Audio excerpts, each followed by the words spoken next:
are a pretty important part. And for like 9 months, I have worked in a studio with one speaker, one monitor speaker. Today, there's a celebration. Fred, I'm going to hold a party because Ethan pointed out, look, there's another speaker in that corner. Now, it doesn't appear to be much sound coming out of that speaker. However, I'm going to take the win as a win. Small victories. It's a start.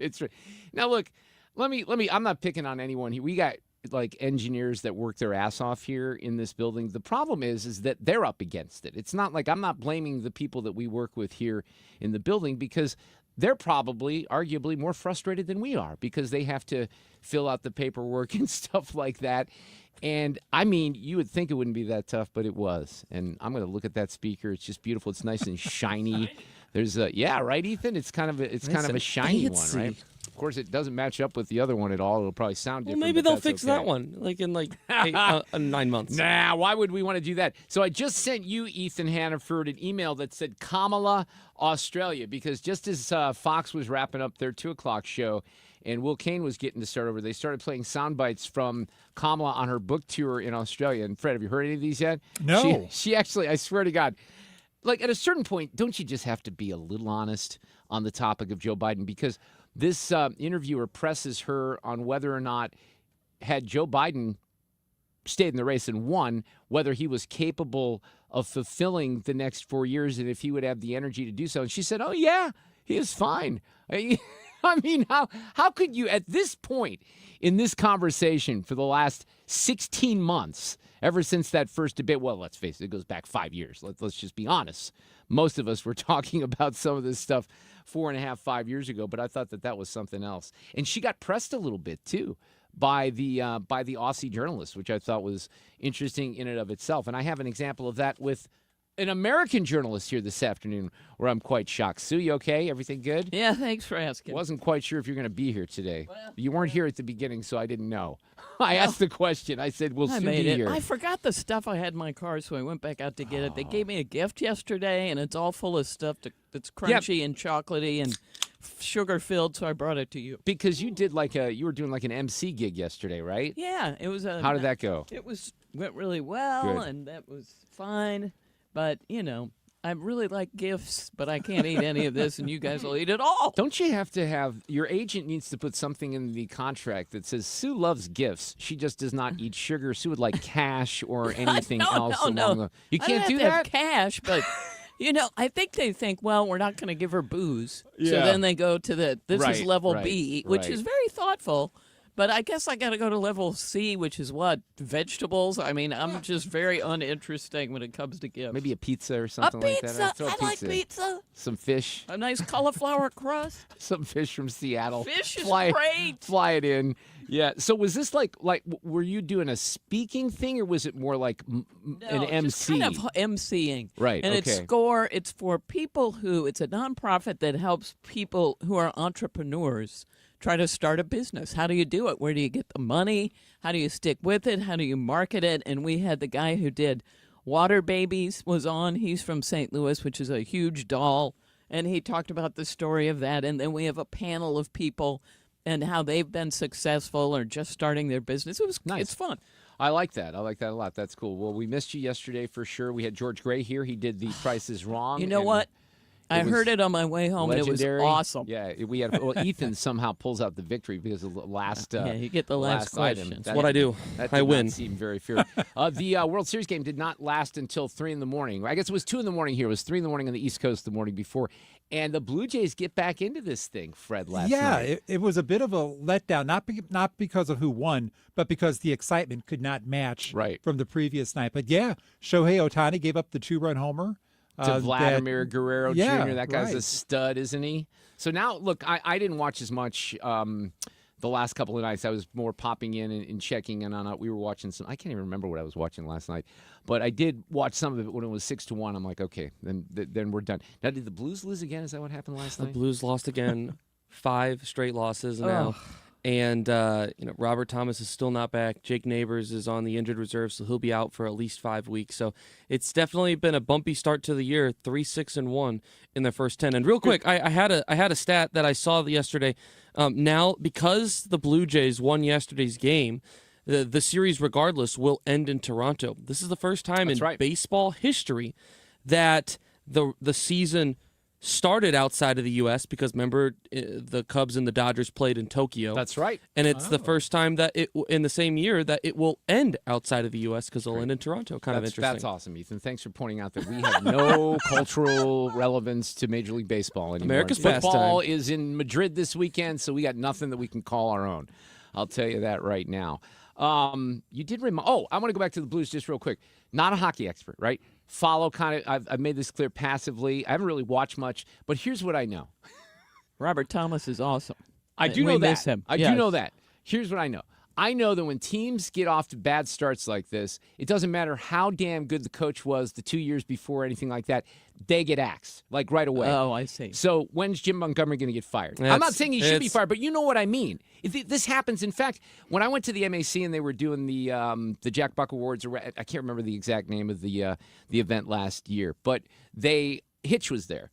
Former head coach of the Blues and many other teams as well. And he kind of joked about it because Montgomery was on the stage and he said, and maybe it was Jim himself that kind of said, yep, I'll be in that same position one day because it just happens. And we know it's happening right now in college football. And don't get me wrong, I'm being somewhat sarcastic. I'm not saying he should be fired. I'm just saying it seems to be what happens. In hockey, more than any sport, it is what happens. And in fact, the other day, it was a big time Blues writer, I forget which one, said something along the lines of the performance over the last 10 games with the expectations this team has is something that normally would get a coach fired. That's right. That is not going to happen this year. They just gave Jim Montgomery a 5-year extension after, the immediate change in results that he helped build last year. So that is nowhere near where they're at right now with this. But at some point, something has to change. Well, and, I hope he doesn't get fired. I just don't know what's going on, and they seem to be struggling. I also know that the hockey season's really long, and you can get off to a rough start and still do okay. Isn't it funny? One of the players last night in the postgame said, and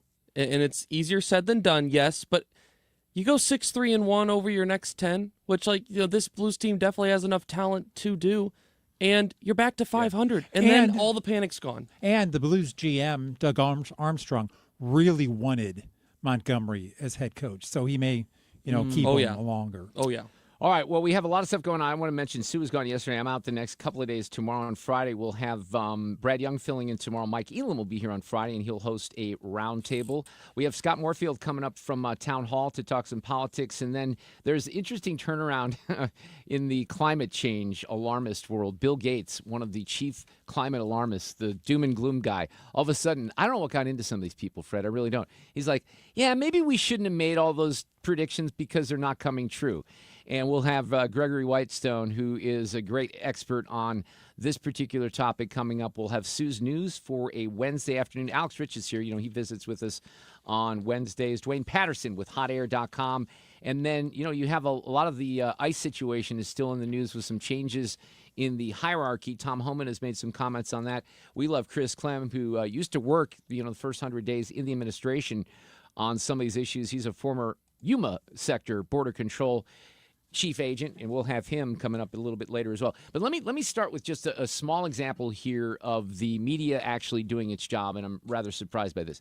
We do have more, and I'll be very curious in a couple hours to talk with Duane. He's very, plugged in insider in the, even though he's out in L.A., in that area, he's very plugged into D.C., and he works with Hugh Hewitt. So we'll see in the next couple of hours if anything changes. But I do sense that some of the momentum is shifting again toward the Republicans in the shutdown because the Democrats keep saying the same things over and over. And now they're getting, kind of put on the hook by the Republicans because a bunch of them have kind of admitted that this healthcare thing is their leverage.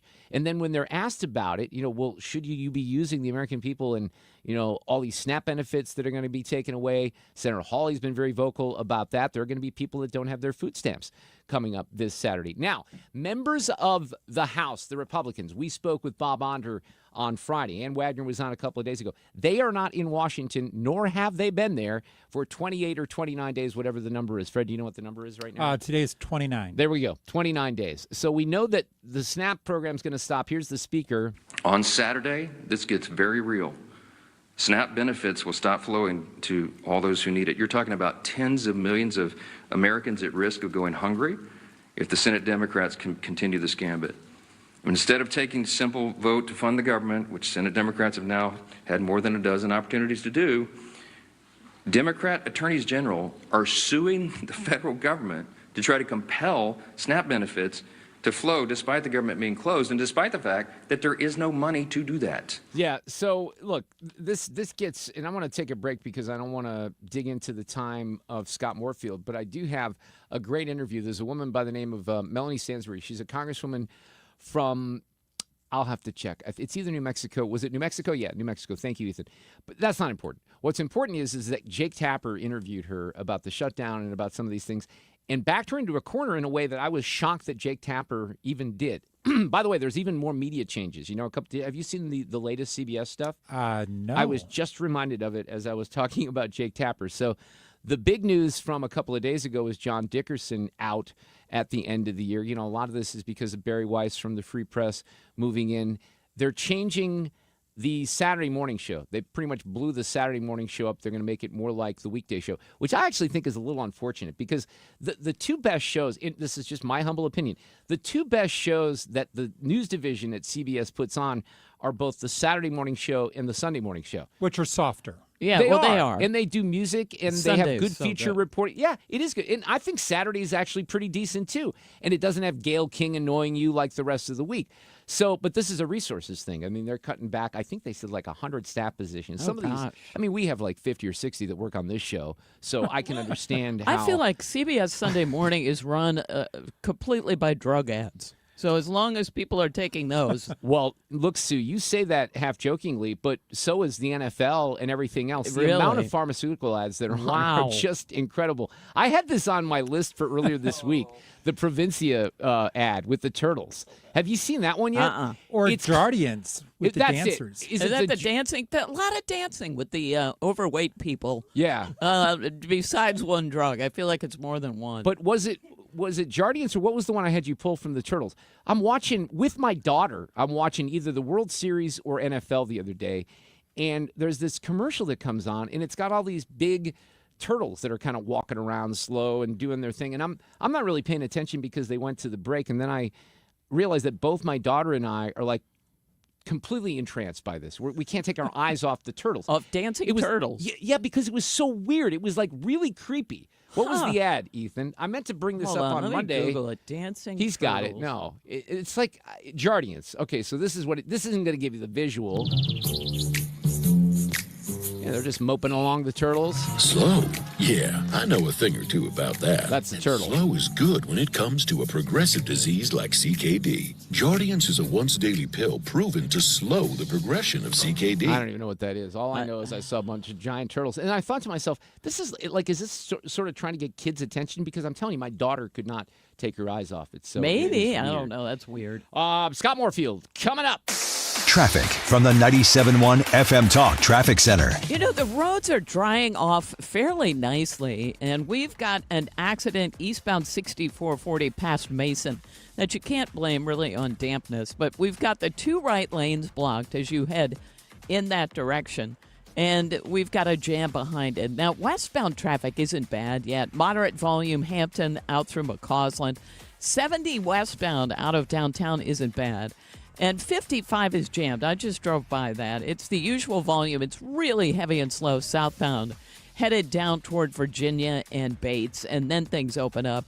Southbound 270 is in pretty good shape. Just some moderate volume at Ladue Road. And if you're headed into Illinois, it looks great on the bridges downtown. I'm Sue Thomas, and that's traffic on 97.1 FM Talk, St. Louis Conservative. This report is sponsored by Overhead Door Company of St. Louis. If you need a new garage door, this could be your lucky day. Entries are now open for the $5,000 sweepstakes at Overhead Door Company of St. Louis. A winner will be chosen at random to receive $5,000 towards new garage doors, openers, or front entry doors of their choice. Enter now at overheaddoorstlouis.com. I want to talk about Game Day Men's Health and what they do for you guys here in St. Louis. And Matt Lawrence is who I've gotten to know out in the Chesterfield location. He's one of the franchisees. They have a couple other locations as well. But in our time, you can get test results and a full consultation. You don't have to worry about taking any kind of work time off. It's a very easy in and out, and it's a free testosterone and PSA test, and then they'll come up with a plan. They also have different things. If it's not, testosterone related, they have medical weight loss programs, which are very, very effective. They have ED treatments that are very unique as well. So they have treatment plans that are developed and supervised by board-certified medical professionals, and they offer some of this stuff also to men and to women, and the prices are very, very low on the weight loss in particular. They have their own pharmacy now, and that allows them to offer a lot more things than previously. So check out Game Day Men's Health. Again, they're in Chesterfield. That's the one I'm partial to. O'Fallon, Missouri, and Glen Carbon, Illinois. GameDayMen'sHealth.com. Stop just trying to paint and patch up the outside of your home. It's time to give it a permanent upgrade with James Hardie fiber cement siding from Lakeside Renovation and Design. This siding is designed to stand up to all the crazy weather we get here in Missouri, and it looks fantastic. Lakeside is a James Hardie elite preferred contractor. Whole team, by the way, is in-house, and they're going to take care of all the details, the color, the trim, everything to customize it to your home, to take the stress off of your plate. If your home is showing any signs of wear, it's time to take the next step. Visit LakesideRD.com. You've got your whole life ahead of you, so choose a Medicare plan you can count on. And that's what you get with a Medicare Advantage plan from United Healthcare. With more than 45 years' experience serving its members, United Healthcare has plans with low monthly premiums that fit your life today and as your needs change tomorrow. The Medicare annual enrollment period ends December 7th, so go to uhc.com/Medicare today. United Healthcare Medicare plans. It's Medicare coverage Missouri can count on. Celebrate the spooky season with Zero Res and get 3 rooms of carpet cleaned starting at just $129. You can take 15% off your air duct and dryer vent cleanings. Book online at ZeroResSTL.com and take advantage of the savings. I'm John Morgan of Morgan & Morgan. If you've been injured in a car accident, call America's largest injury law firm. For over 35 years, my mission has been to deliver more for our clients, to deliver more for you. Injured? Visit forthepeople.com for an office near you. Let Banner Construction show you what a difference James Hardie can make to your home. Banner's exterior design team will show you custom design options to transform your home into the neighborhood showplace. Banner is a preferred James Hardie and Pella Windows specialist. With winter just around the corner, now is the time to think about Pella Windows for energy efficiency and comfort. Call Banner Construction, 314-569-1050 to schedule your free in-home consultation, or the website bannerconstruction.com, and have a banner day. Mark Reardon, Sue Thomas. This is the Mark Reardon Show. People know the Democrats are responding to fear. It is their fear of the most radical far-left voices in their party that has made them decide to obey the demands of the far left and to shut down the entire government and thereby inflict all this pain on the people. And almost comically at this point, the Democrats are still out trying to convince you that this is somehow Republicans' fault. Speaker Mike Johnson there. And yeah, let's go to our friends at CNN, because they're no friends of conservatives, if you will. But Harry Enton, he's having a good time spinning out the poll results, which do not favor the Democrats right now. It hasn't. If anything, it's been helped a little bit. Take a look here, the shift in net popularity versus pre-shutdown. When we're looking at the Republican Party overall, that brand actually up 2 points. That's within the margin of error, but clearly it hasn't dropped. Come over to this side of the screen. Look at the net approval ratings for Republicans in Congress. It's actually up 5 points since pre-shutdown. So what we're seeing here is the Republican brand in Congress has actually improved somewhat. Ruh-roh, what is Chuck Schumer and Hakeem Jeffries going to do now? Scott Morefield is with us. He writes over at Town Hall at townhall.com. Scott, how are you this afternoon? Good. How are you doing? I'm doing good. I feel like the tide is turning just a little bit, because I'm seeing legacy media members maybe dial up the pressure on Democrats, because they finally, I guess, realize they can't spread this lie that the Republicans are the ones that are responsible for shutting down government, because time after time the Republicans in the Senate keep voting to open up the government. Yeah, I mean, when you're the one filibustering something, I don't understand how they can blame it on the other side. I mean, but I think eventually when people start losing their SNAP benefits, there's going to be a riot somewhere. And I don't know, there's going to be some people that blame the Republicans regardless, but I think mostly it's going to be on the Democrats. So I think the pressure's going to be ramped up, and they're going to have to give in pretty soon. Well, look, that's going to happen in a few days, and I actually have a montage of some folks up on TikTok and Instagram saying, if they don't get their SNAP benefits, they're gonna loot. And I guess typically I'm not for looting, and I'm not supporting looting in this case. But on the other hand, when you hear what they say, you kind of understand. These are people who, for whatever reason, and there's a variety of reasons, and some are taking advantage of the system, that rely on the SNAP benefits to feed their families. And when you say there's a riot, I don't know that that's just hyperbole. No, we're kind of moving into an era, and it's kind of scary where we are. Just the civil unrest and the way the left is just galvanized and just kind of emboldened to do violent things anyway. I mean, you look at the ICE stuff, the literal them doing things that if a conservative did it in an abortion clinic, they would be put away for life. Oh yeah, but they can hem in ICE, federal government vehicles and bust the windows. Is bizarre and get away with. Of course, a lot of them have just caught charges. Finally, we're finally starting to see that. But we're just entering an era where it seems all right. They just think it's okay to do these things. So I would not be messing with that. I think if I were the Democrats, I'd be let's just go ahead and compromise a little bit here and figure it out, because there's going to be a lot of mad people and they're emboldened to do a lot of things. Well, unfortunately, you might be right about that. Listen to Hakeem Jeffries, number 2 in the House. It said what you are asking the Republicans to do right now when they control the White House, the Senate, and the House is effectively what the Democrats could not do when they controlled all three of those heads of government themselves. The 10-year setup for this, for these, or the 3-year setup for the expiration of these credits was intentionally put in. It was put in when you controlled the White House, the House, and the Senate. You couldn't get it passed for longer. And so this is a setup that kind of your own creation that you all couldn't extend beyond that. Now you want the Republicans to do something you didn't do when you were in power. Okay, so this is on MSNBC of all places, where you have an anchor that's calling out Jeffries very appropriately. It's not a setup beyond what we could do.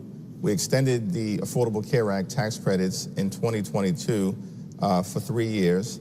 The program is working. It's providing health care to tens of millions of people in an affordable way, and it should be continued. It's interesting to us that Republicans decided that they would prefer to permanently extend massive tax breaks for their billionaire donors in their one big ugly bill. Well, that was a terrible response, Scott. And she kind of caught him there because he didn't really have an answer. And then he pivots to the tax cuts. And then the follow-up to that, and I don't know if I heard what the follow-up was. My follow-up would be, but you understand, if Kamala was in the White House and you were the Speaker of the House, you would have raised taxes on all of the American people. They like to play the class warfare game and go to the rich people, but everyone would have had a tax increase. They just don't want to talk about that. Right. And when they talk about a tax increase, or a tax decrease for the rich, like in general, even for the tax cuts that Trump oversaw back in his first term, like the percentage went down larger for lower income people. And they always say, well, the rich got a tax cut. Well, maybe they got a 0.5% or 1% or something, so you can look at the raw numbers, but they just don't understand percentages. It's super odd. Yeah, it is odd. It really is. Scott Morefield from Town Hall. Let me ask you this on a different topic because I'm short on time here, but what's going on? We haven't really talked about this on a national basis with Ron DeSantis and the legislature in Florida on the topic of property taxes, because they're trying to get rid of the property taxes, right? Yeah, and I think it's a great idea. You're basically, if you're forced to pay a property tax, you're basically renting from the government. It's absurd. I mean, you have some elderly couple that bought their house 40 years ago or paid their house off 30 years ago or whatever. The place becomes a tourist mecca or something like that, and now their house is worth 5 times what it was, and then they're priced out of their house and they have to sell it. It's absurd. So you do have to figure out some ways to get local and state money. I get that. But property taxes it's just super unfair. There's so many better ways to do it than that. Well, and we have a situation here. There's people in the legislature that talk about getting rid of the. Sometimes because we do this differently in Missouri. It's kind of messed up. We have property taxes on our homes, okay, and our farms and everything like that. We also have personal property taxes, and those are on your motorcycle, your car. I think even on your livestock sometimes, right, Sue? I'm not sure. So we pay, but then the argument is, okay, let's say we stop the personal property tax. If you look at it, and I've lived in other states, so I know some of this, our regular property tax is not quite as high as in some states. But again, this is about spending money. And if you're giving more and more money to government, they are certainly going to spend it. They're not going to save it or kick it back to you unless you do something like this. Right. I think, honestly, and Virginia does it kind of like Missouri does it, which I'm surprised Missouri does it because they're run by Republicans. Oh, yeah, right? but so some of this stuff goes back, literally some of this stuff goes back decades. That's what you got to remember. Yeah, so they're basically doing what Virginia's doing, and so Virginians are taxed out the wazoo. My mom lives in Virginia.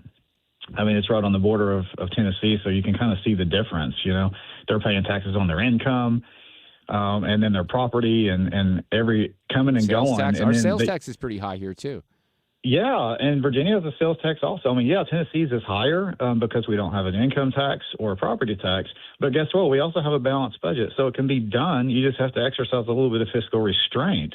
But there's so many other ways to any sort of consumption tax is honestly going to be better than a property tax. Because that way everybody contributes based on what they consume. So, I mean, there's other ways to do it, but... Did you say you don't have an income or property tax in Tennessee? We don't have an income tax or a property tax. I'm moving to Tennessee. That's what I said. You got a place for me to stay? Tennessee. I'm moving to Tennessee, Scott Morefield. Come on Always down. great to have you on. Thank you very much. Take care. Thanks. I mean, that sounds like a pretty good deal, It's doesn't it? not bad at all. See if we can get that here. Traffic from the 97.1 FM Talk Traffic Center. We've got some slow-moving traffic on southbound 55 headed down toward Virginia and Bates, and then things open up and look fine to the south. Now, westbound 64, that's a slow go already, and it's Hampton out through McCausland. There was an accident on eastbound 6440 as you approach 270, and boy, they've got a fire truck on the scene, all kinds of flashing lights. Now the two right lanes are blocked, and traffic is slow back to 141. Westbound 70 still looks great out of downtown. In fact, it looks great all the way out through Wentzville. And other than that, we're in pretty good shape. If you're headed into Illinois, no delays on the bridges downtown. Oh, we do have an accident, though, on southbound 141, and it's really close to Clayworth. Look for a jam behind that. I'm Sue Thomas with traffic on 97.1 FM Talk, St. Louis Conservative. This report is sponsored by McKelvey Homes. Hi, I'm Jim Brennan at McKelvey Homes. Have you always wished for a brand new home in an established neighborhood? Select one of our move-in ready custom homes throughout St. Louis, or we will build on your lot. Visit McKelveyHomes.com and move up to McKelvey. Want to encourage you to get with the team at Michael's Flooring Outlet if you have any plans to change any flooring in any rooms. And I want to give you an opportunity to do a little homework on their website. If you go to igotfloor.com, you'll see all the promos, the products, the services, the reviews. You'll also see a tab that says Inspiration. If you click on that, you can do a couple of different things. You can upload a picture and see the new floors in your room, or you can just go to some of the galleries that they have, which are amazing. They have a carpet gallery, a hardwood gallery, a laminate gallery, a tile gallery, a luxury vinyl gallery, a vinyl gallery, and they also have stone and glass as well. And all you'd really have to do is kind of poke around, see the types of looks that you might be interested in, and then go to the experts at Michael's, because, look, you're not getting the same level of expertise. You're just not at a big box store. These are folks who have been in this industry and work with Mike and the team for a long, long time. 3 great locations. They're open every day except for Sundays. igotfloor.com for Michael's Flooring Outlet. The bad news? Prices are rising everywhere. The good news? We can help. As health insurance brokers, our services are free. We work for you, not the insurance companies. But what type of insurance can we investigate for you? Do you need health insurance for yourself, family, or business? Have you considered life, dental, vision, or accident supplements? Let us explore your options with you. Call Bill Pauly and his team at the Pauly Agency. We put the sure in insurance. For a free quote, call 636-222-2149. That's 636-222-2149. Hey, with cooler weather moving in, don't put yourself at risk for a power outage. Get a free estimate on a Generac home standby generator from Generator Supercenter, the nation's #1 Generac generator dealer. This is all about giving yourself peace of mind by calling now for a free estimate. You won't have to worry about waiting on hold with the power company. No more worrying about your home when you're away. Get a free estimate on a generator from Generator Supercenter of St. Louis. Financing is available 314-499-2020. Generator Supercenter of St. Louis.com. It's time for a $98 furnace tune-up. And this portion of the show is sponsored by Jerry Kelly Heating and Air Conditioning, Electrical and Plumbing. From the gateway to the airwaves. 97.1 FM Talk. St. Louis Conservative. Hey, just one point of clarification. I appreciate Scott Morefield texted Fred. They have property tax in Tennessee. They just don't have personal property tax. Right. And they don't have state income tax. So that's pretty makes sense. significant. Yes, it does. So this is fun to kind of go back in history and hear Bill Gates and what he said about the apocalypse, the climate apocalypse. Certainly climate change will make entire ecosystems die off. It'll make parts of the world impossible to live in. It is rushing at us with such speed and force. It's completely unprecedented. The world is going to end in 12 years if we don't address climate change. The world that you will be bringing your children up in and your grandchildren up in will be increasingly unhealthy and uninhabitable. It is what we decide now that will define the rest of humanity's future. Oh, yeah, that's my favorite. Greta, she makes me throw up in my mouth just a little bit. But now, the first soundbite there was Bill Gates then. Here's Bill Gates now. Is there alcohol or weed involved or something? Climate is a super important problem. There's enough innovation here to avoid super bad outcomes. What? We won't achieve our best goal, the 1.5 or even the 2 degrees. Darn it. And as we go about trying to minimize that, we have to frame it in terms of overall human welfare, not just everything should be solely for climate. I am speechless here this afternoon that Bill Gates, someone who has been chief among climate alarmists, and Gregory Wrightstone is with us, a geologist and executive director of the CO2 Coalition in Virginia. I mean, that kind of made me, if I was driving, I may have driven off the road there, Gregory, that he finally admitted what some of us have been saying for a long, long time. Yeah, I was doing fist pumps when I first read about it. And he's not alone. There were really several of these previous climate alarmists, big ones, that have now come around and say, well, it isn't really an existential threat after all. It's a problem, but, we need to take care of the world's poor and take care of making sure they're okay. And so Kathy Hochul in New York, again, just yesterday, said about the same thing. We can't ignore the fact disruptions in our economy have occurred because of our climate policies. I have to moderate and ensure I'm doing something right for the people of New York. And then also there was a Ted Norhaus of the Breakthrough Institute came out again just a couple of days ago saying about the same thing. I said that the world was going to end because of climate change, and I was wrong. It was mostly hyperbole, and the predictions I was using are that I thought were going to occur. Now I observe there's no way they're going to occur. There might be some warming, but it won't be 5 degrees Celsius warming. It might be 2. We can handle that. And so we've got these people coming out. There's been a sea change. It's really been moving in the direction of the truth, the facts, the science, the data that we've been talking about every time I'm on your show. Part of it is because of the science. Now, sea change is an interesting word because there was even in the past week a story about sea level, which has been exaggerated, the rise of sea level. And now they're kind of admitting this, right? Yeah. And Okay, sea level, we're in a warming period. That's a fact. That's given. We know that for a fact. We can talk a little bit about how we know that, but it's definitely warming. And sea level, because of that, is rising at the rate of 7 inches per century. It's rising in the year 2025, this decade, at the same rate as what it did in the mid and late 1800s. It's not accelerating, which you would expect. If CO2 was driving increasing temperatures, we should see increased sea level rise rate, and we're not. Yeah. And it's not. And again, 7 inches in a century. Well, that's barely your great grandkids. It will barely be above their ankles. Is that something to worry about? No. And the other thing with sea level, I believe we talked about this last time I was on your show. Forgive me for my hoarse throat. No, that's okay. That's okay. My wife gave me her nasty cold. But if we look at sea level, some of the most at-risk islands in the world are the Maldives in the Indian Ocean that are barely above sea level. 18,000 years ago, those islands were also barely above sea level. And in the last 18,000 years, sea level has risen nearly 400 feet. So you have to ask yourself, obviously the question is, why are those islands not under 400 feet of water? And it's because these islands grow along with sea level. Coral grows very fast. And there's a geologic process known as accretion, where the sands and gravels get swept up onto the island and then distributed by natural forces and winds across the island. It occurs slowly. So they're saying the Maldives are going to be underwater in 3 decades. Well, that'll be 3 inches of sea level rise. If they haven't been underwater, with I think they'll survive. Feet, why would the next 3? Yeah.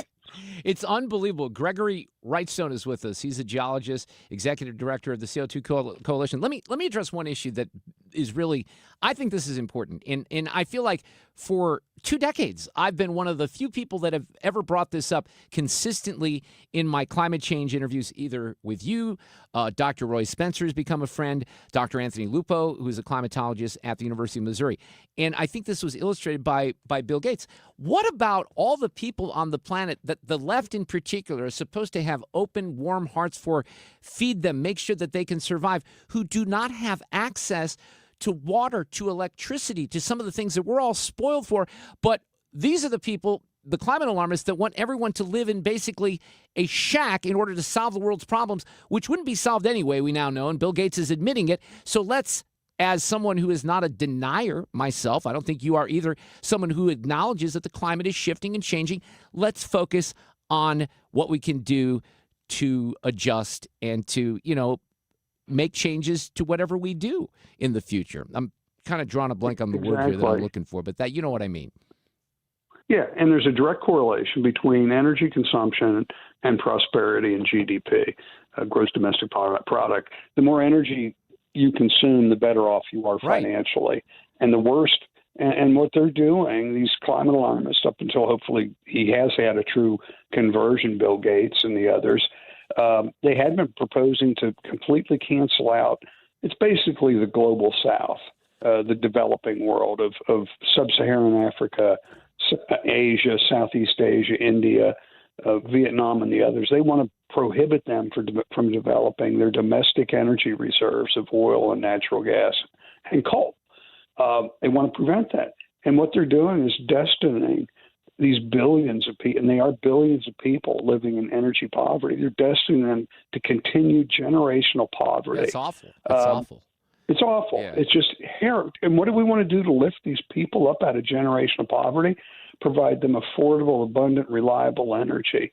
And that's how you lift these people up out of energy poverty. I've got a science and research associate, DJ Jayaraj, that lives over in southern India and writes a lot about this, and he experiences it on a daily basis of his electricity going out, how the people there have to suffer, how the woman with the seamstress down that he knows saved up and bought an electric sewing machine. But now the electric goes out so often, she can't use it. Yeah, that's she had a pedal operated one, and she really was excited about this. But now it's down for 3 hours a day, and she can't use it. It's an important part of the conversation that has been missing in most of the legacy media. And that very difficult word that I was struggling for, because apparently it feels like more of a Monday than a Wednesday, was adaptation. Let's learn how to adapt to this, because if we know things are coming and we know some things are changing, we are smart enough in this society in particular to make adaptations and still survive as a human species. It's always great to have you on, Gregory. I appreciate it. Thank you. All right, take care. Traffic from the 97.1 FM Talk Traffic Center. We've got an accident that I've been talking about. It's eastbound 6440 past Mason. Well, they're now reporting all lanes are open, so hopefully that is looking good through there. I still see just a little bit of a delay, but they've turned the camera, and I can't tell whether it's officially been cleared. Now, westbound 64 is lined up. This is just approaching Hampton to the other side of it. Once you get past Clayton Skinker, things look great. And 70 westbound looks good out of downtown. 64, once you get past the slowdown at McCausland, things look a lot better. Southbound 270, just some moderate volume at Ladue Road. 55 southbound slowing, headed for Bates in the construction zone. No delays if you're headed into Illinois on the bridges downtown. This report brought to you by Beer and Mirror Glass and Door. They have the largest, most beautiful showroom in all of St. Louis, full of the latest, most custom designs, located in Chesterfield Valley. There you'll see why they say creativity unlimited, quality unsurpassed. I'm Sue Thomas, and that's traffic on 97.1 FM Talk, St. Louis Conservative. Hey, it's Shannon Bream from Fox News. I want to wish congratulations to you. For 25 years, I don't think I'll ever catch up to you.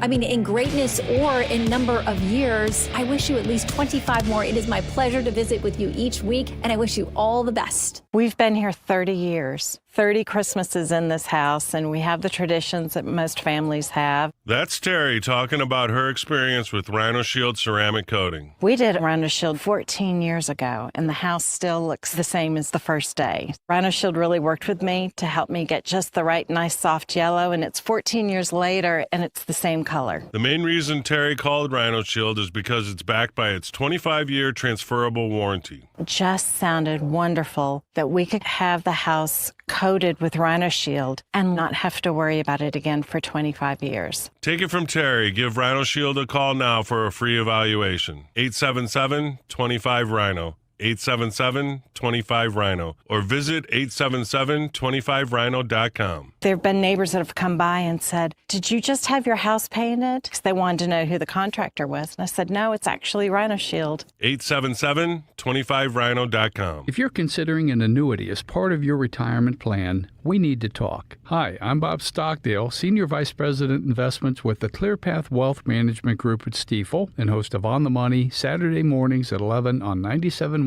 FM Talk. Annuities can be a useful tool for some retirement investors, but not all annuities are created equal. Every week, we meet clients who own complex annuities that don't suit their needs and, in some cases, actively undermine their retirement plan. Before you purchase an annuity, get a second opinion from the ClearPath Wealth Management Group at Stifel. Requesting a consultation is free of charge. To request a free consultation, contact us at clearpathinvesting.com. That's clearpathinvesting.com, or call us at 636-695-2650. That's clearpathinvesting.com or 636-695-2650. Stifel Nicholas and Company Incorporated, member NYSE and SIPC. If you want thick, healthy, gorgeous hair, then you need Hair Volume from New Nordic. Available as a tablet or delicious gummy, Hair Volume is available online at Amazon and NewNordicUSA.com or in the hair care aisle at your local CVS. This is the Mark Reardon Show on 97.1 FM Talk, St. Louis Conservative.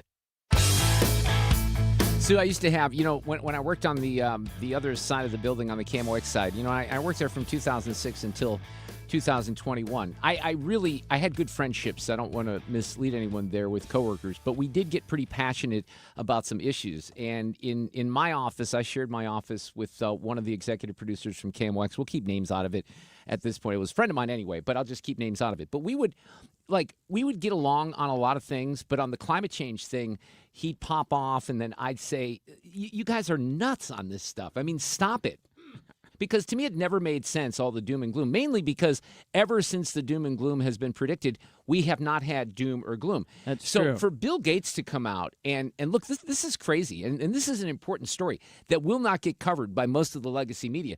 I mean, you have organizations out there, and I think this is changing, like the LA Times, that made it very clear editorially more than a decade ago that they will not put into print any other views on climate change other than the scientific. Remember, it was settled science, right? Oh, yeah. It's anything but settled science. And this is interesting right now. Let's go back to the sea data.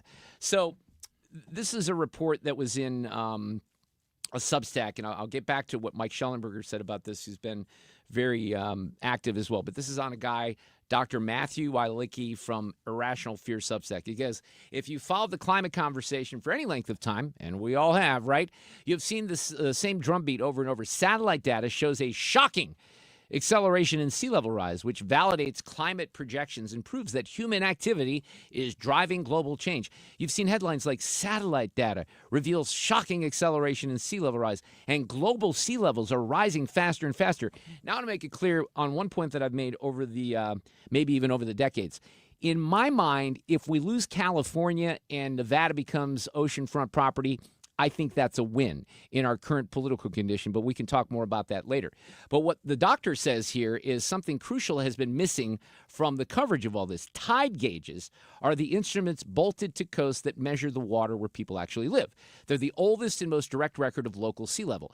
A new peer-reviewed paper compares local projections with local observations and tests for acceleration at sites around the world. The authors find that about 95% of suitable tide gauge records show no statistically significant acceleration in the rate of sea level. So Mike Schellenberger, who, along with Matt Taibbi and a couple of the other ones out there, has been a reformed leftist who's kind of pointed his attentions in a different direction, recognizing how many lies have been told to us by the legacy media on this particular issue and many over the years. So he wrote this in response to this new information. For years, the Intergovernmental Panel on Climate Change, that's known as the IPCC, has claimed that human-caused climate change has accelerated sea level rise. The claim is false. There is no scientific evidence of accelerated sea level rise since the mid-19th century, and thus none showing human-created emissions cause an acceleration in recent decades. This does not mean that climate change isn't happening. I want to make that clear as well, because I've never denied that the climate is changing, right? The question is, and this is me, I'll get off of what Mike's posting, twofold. First, how much, if any, are we causing? And more importantly, second, how much, if any, can we do about it? And the latter question, the second part of the question, is rhetorical because the answer is not a whole hell of a lot, right? So he says this does not mean that climate change isn't happening. It is simply that it has not caused the sea level to rise at any rate higher than one would expect without human-caused climate change. Not only that, but the top scientists know this fact and have deliberately misrepresented it for years, deceiving the public. This is the part that's more important now. In September, he says, I reported on one of the first global studies of sea level rise that used tide gauge data. I just read some of that to you there, which is the only real-world data that goes back long enough to the mid-19th century that would allow one to detect whether sea level rise had accelerated, decelerated, or remained steady. Since then, Michael Schellenberger says I exchanged over 50 emails with one of the world's leading sea level rise scientists, Robert Kopp from Rutgers University. He says, I heard back from the IPCC, NASA, NOAA, the National Oceanic and Atmospheric Administration. What I learned, he says, shocked me. For years, the world's top scientists have known that they cannot prove that there has been an acceleration of sea level rise. And yet, they have still told the public that they can. Not only that, in the process of this exchange, I gained a glimpse into how the scientists have been able to mislead journalists, policymakers, and the wider public for so long. You might think this is either old news or unimportant. Some climate scientists in the years have pointed out that the real-world data do not support claims of acceleration. And in recent years, a supposed increase in natural disasters from climate change has eclipsed sea level rise in terms of attention-grabbing headlines. But sea level rise since the 1990s has been the main justification for the apocalyptic climate claims, and past efforts to debunk sea level rise have failed to show scientists were deliberately misleading. The media and others have published terrifying maps of the future showing cities underwater. Accelerated sea level is one of the main justifications for predicting very high costs for adapting to climate change. Remember, I used that word adaptation that I couldn't think of here a few minutes ago. And while good scientists have debunked acceleration claims in the past, they did not clearly show how the IPCC scientists engaged in their manipulations. And now we know that. Now we know. And he says, not only can I prove that the real-world data does not support the claims that there's been an acceleration, I can show that the scientists deliberately misrepresented their research, how they did it, thanks to my on-the-record email conversations with Kopp of Rutgers, and he has Substack posts along these lines that prove these claims. So I'm going to go back to my conversations that I used to have with my fellow CamoX employees about climate change. Stop it, okay? Stop it now. You should have stopped it 20, 30 years ago, all this crap. Greta Thunberg, the most abused child on the planet, spouting her nonsense for how long now?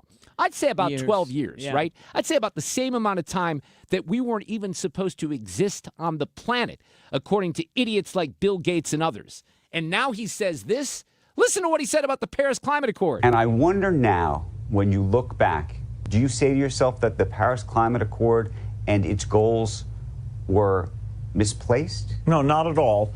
That was a key milestone because the countries of the world said, hey, this is a mutual problem.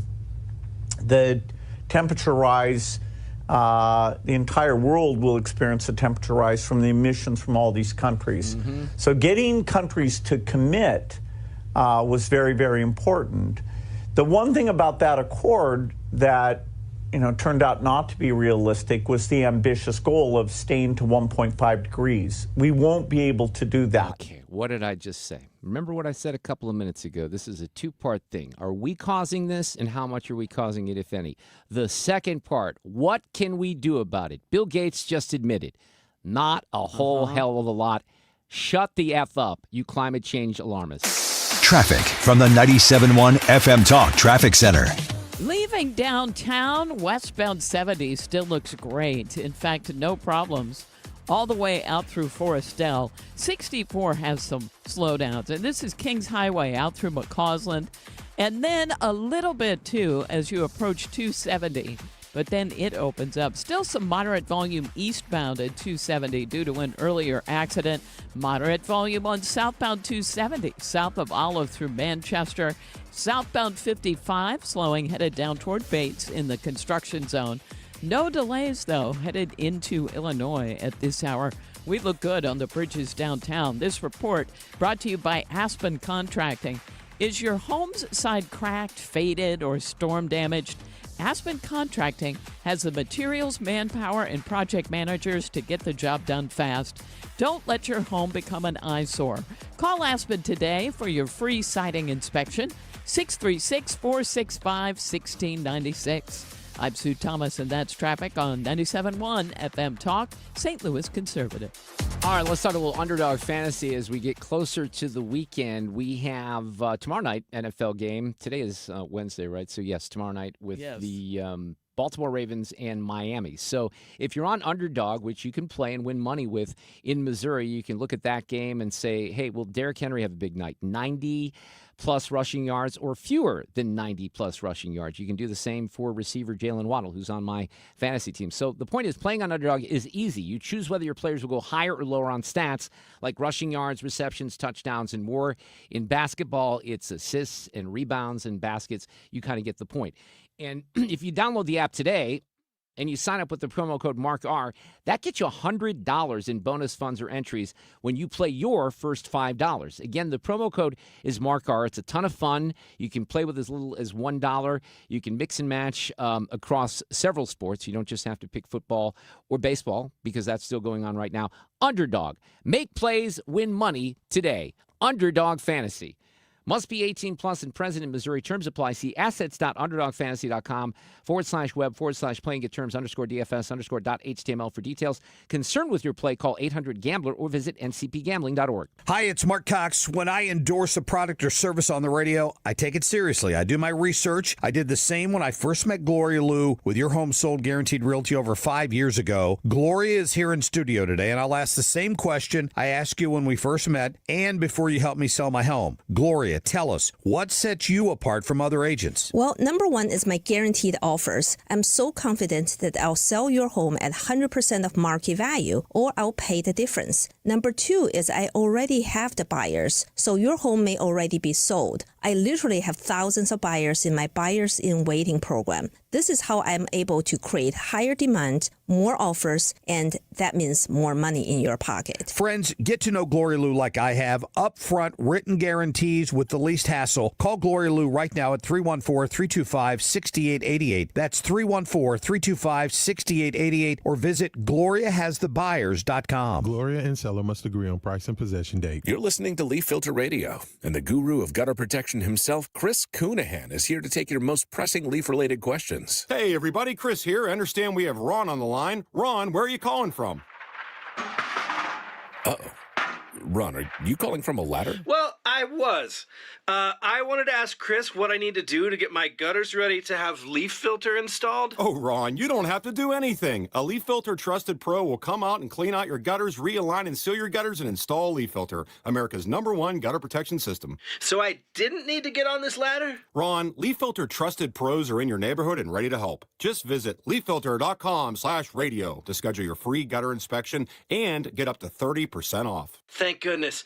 What was that site? To get this special radio offer, go to leaffilter.com/radio for your free gutter inspection today and get up to 30% off. That's leaffilter.com/radio for up to 30% off. leaffilter.com/radio. See representative for warranty details. KFTK FM Florissant from the Kaufman Townsley St. Louis's Injury Lawyers Studio. Call 314-500-5000. That's 314-500-5000. All on the free Odyssey app.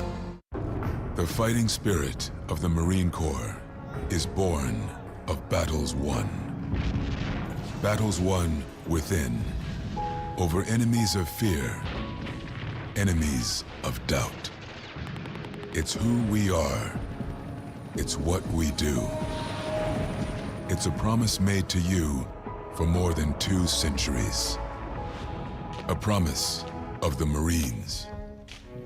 We have a Wednesday afternoon edition of Sue's News. Sue Thomas is back this afternoon. That's coming up after Fox News.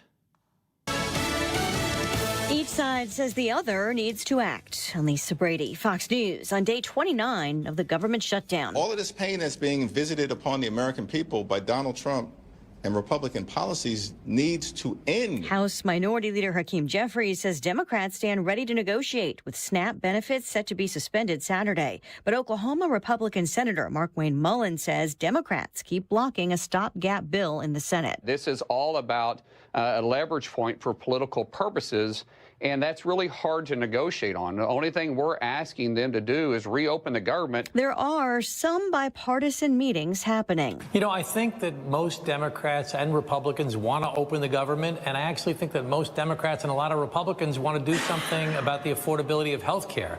The problem is nobody trusts each other. New York Democratic Congressman Tom Suozzi and his Republican co-chair of the Problem Solvers Caucus, Pennsylvania Congressman Brian Fitzpatrick, say they're trying to rebuild some trust and find a path forward. Virginia could become the latest state to redraw congressional maps ahead of next year's midterms. The Democrat-controlled House of Delegates just voting in favor of amending the state constitution to allow redistricting, sending the resolution to the state Senate.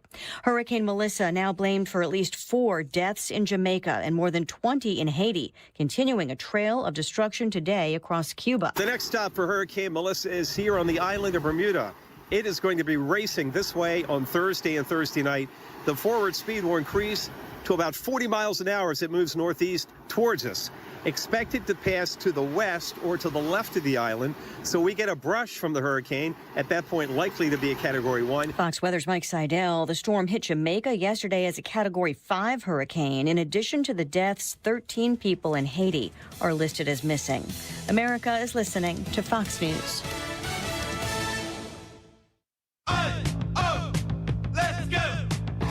You're still glowing, flirting, grooving.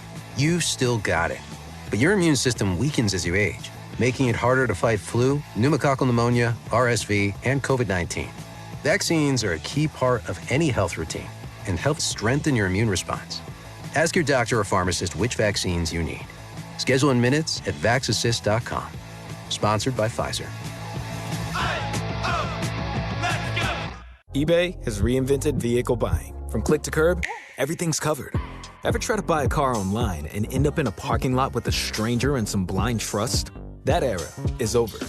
Now with Secure Purchase, eBay isn't just where you find your car. It's where you buy it, start to finish. Title, financing, registration, delivery, it's all built in. This is the modern way to buy your next ride on eBay. eBay. Things people love. Secure Purchase is powered by Caramel Dealer Services, LLC, an eBay subsidiary. Air Comfort Service, heating, cooling, and insulation. Weather. Our wet weather pattern on the way out, but we're cloudy, windy, and chilly all afternoon, 53. Tonight, becoming partly cloudy, especially late night. It's cold, 42 Thursday, sunshine. It's chilly, though, especially first thing in the morning. 58 for the high on Thursday, 40 Thursday night, and Friday sunny. Near 60 Halloween evening is fine, though a little chilly. This is 97.1 FM Talk. Chief Meteorologist Dave Murray. This hour of the Mark Reardon Show is sponsored by Gamma Tree Experts. Your trees deserve the best care. Call Gamma Tree Experts. This is the Mark Reardon Show on 97.1 FM Talk.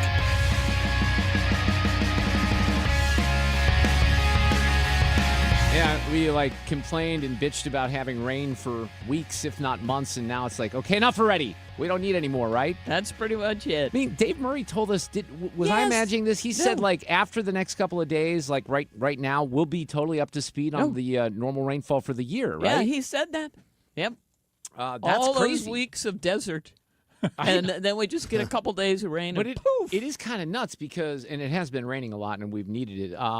Alex Rich is here, our friend who visits on Wednesday. How are you? I'm well, Mark. How are you guys? The Hall of Famer Fred Bottomer is also in the room right now. How about old Fred Bottenheimer over there, ladies and gentlemen? So you were not here yesterday, and I know we didn't speak with you, Alex. I want to revisit something from the night before because this is kind of interesting, and he spoke to Variety magazine. So, Alex, you have actually done the national anthem. You did it at the soccer game. Have you done it at Busch Stadium yet? Not yet. That's Not probably yet. around the corner, though. You'd I probably think be it's coming. primed and ready. Yeah. So do you know the Brad Paisley thing, Sue? Are you aware of this? This is crazy. Wait, isn't what? It? Okay, No. let's see. He does.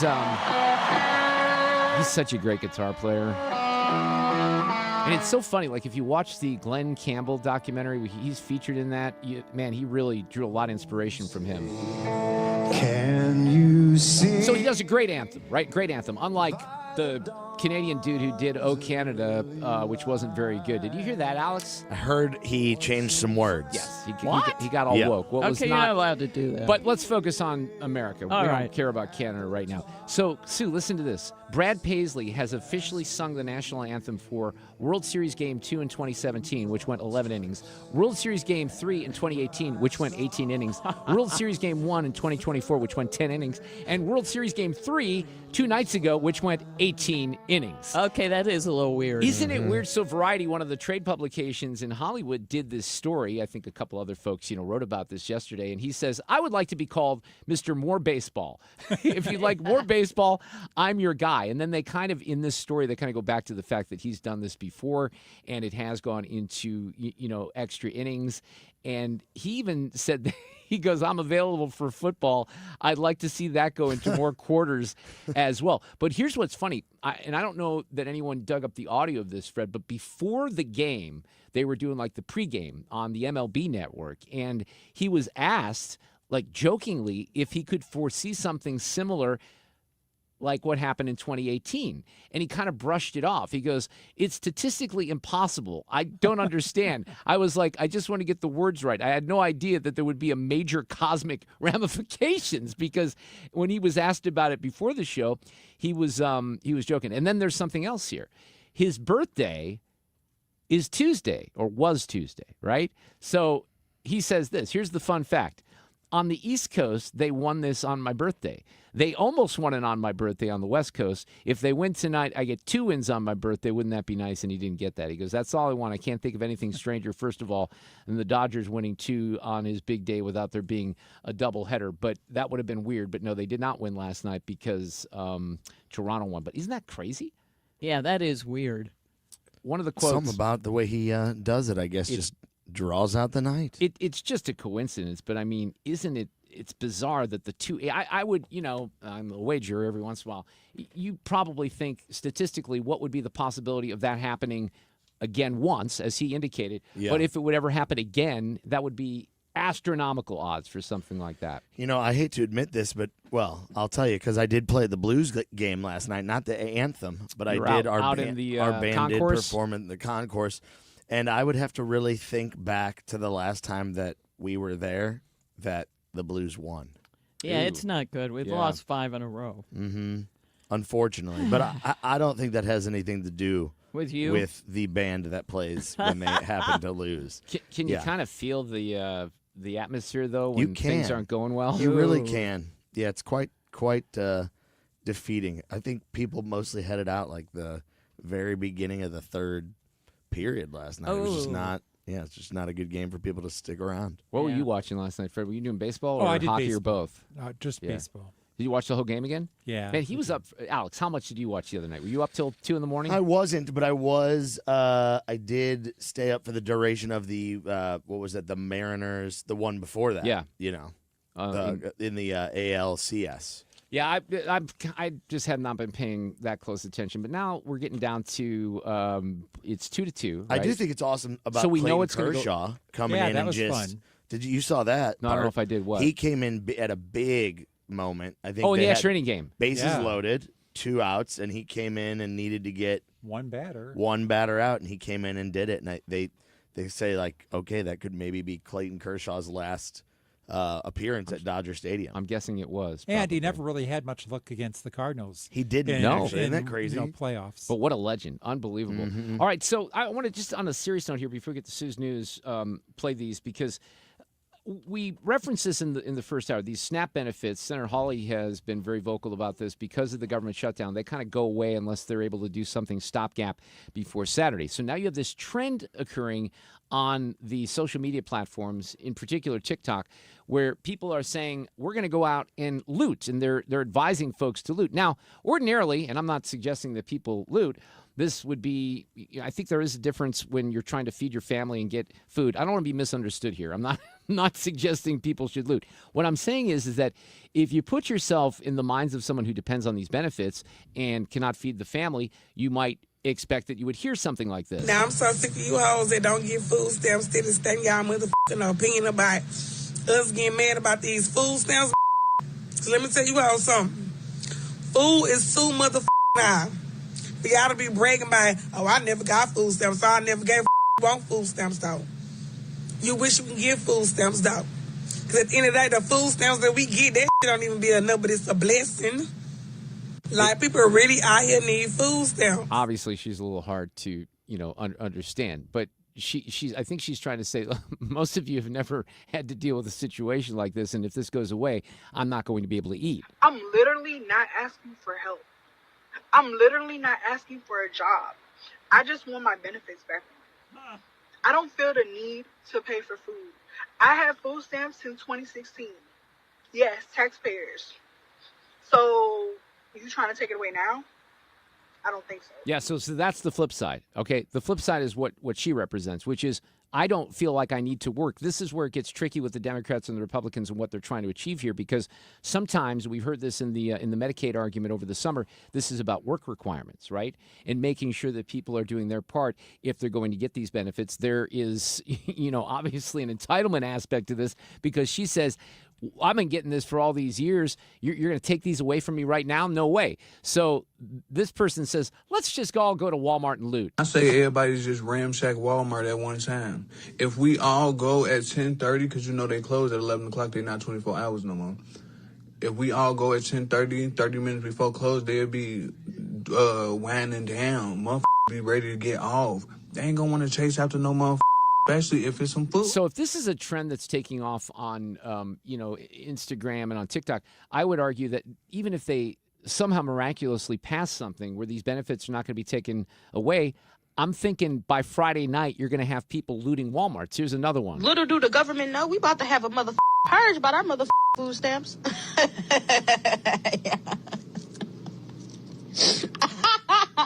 It's about to be a motherfucking purge. Y'all need to start preparing yourselves. All y'all Walmart workers, prepare yourselves. Okay, so there's going to be a purge, and then this last soundbite here. So y'all motherfuckers want to cut off the food stamps. Cut off the food stamps in the most important month that motherfuckers need food stamps. What did you think was going to happen? I live in Philadelphia. What do you think is going to happen? Well, there's people out here riding, stealing, and all this. Where you think I'm going to be? Yeah. So I think my point in all this is that you could have some very uncomfortable moments this weekend. And whether they keep the SNAP benefits in effect or not, it might not matter. You understand what I'm saying there? Because if that's taken off and people are looking at going to Walmart at 10:30 and saying, hey, we're going to take advantage of this and use that as an excuse, things could get out of control. Now, it also could be, and we've been in situations like this before, where we've braced for behavior that is more along the lines of looting and rioting, and it has not happened. So I hope that maybe that's where it falls. But you can also, and this is what my initial point was, you can understand how people are going to be put in a situation where they're going to lose their minds if they think that they're losing food. Traffic from the 97.1 FM Talk Traffic Center. Well, on the roads, we've got some volume now. We had an incident reported eastbound 70 past 141, an accident there. And then westbound 70 is slow, approaching 370. That appears to be the worst of it. 64 is lined up, but it's the usual volume. Kings Highway out through McCausland, eastbound slowing at Big Bend. Westbound, a little bit of volume at the Boone Bridge in the construction zone there and at Lake St. Louis Boulevard. 270 southbound slowing on either side of Manchester. There was an accident reported on southbound 141 north of Clayworth. And 55 is really slow in the construction zone, especially headed down toward Bates. If you're headed into Illinois, we look okay on the bridges downtown. This report brought to you by The Diamond Shop.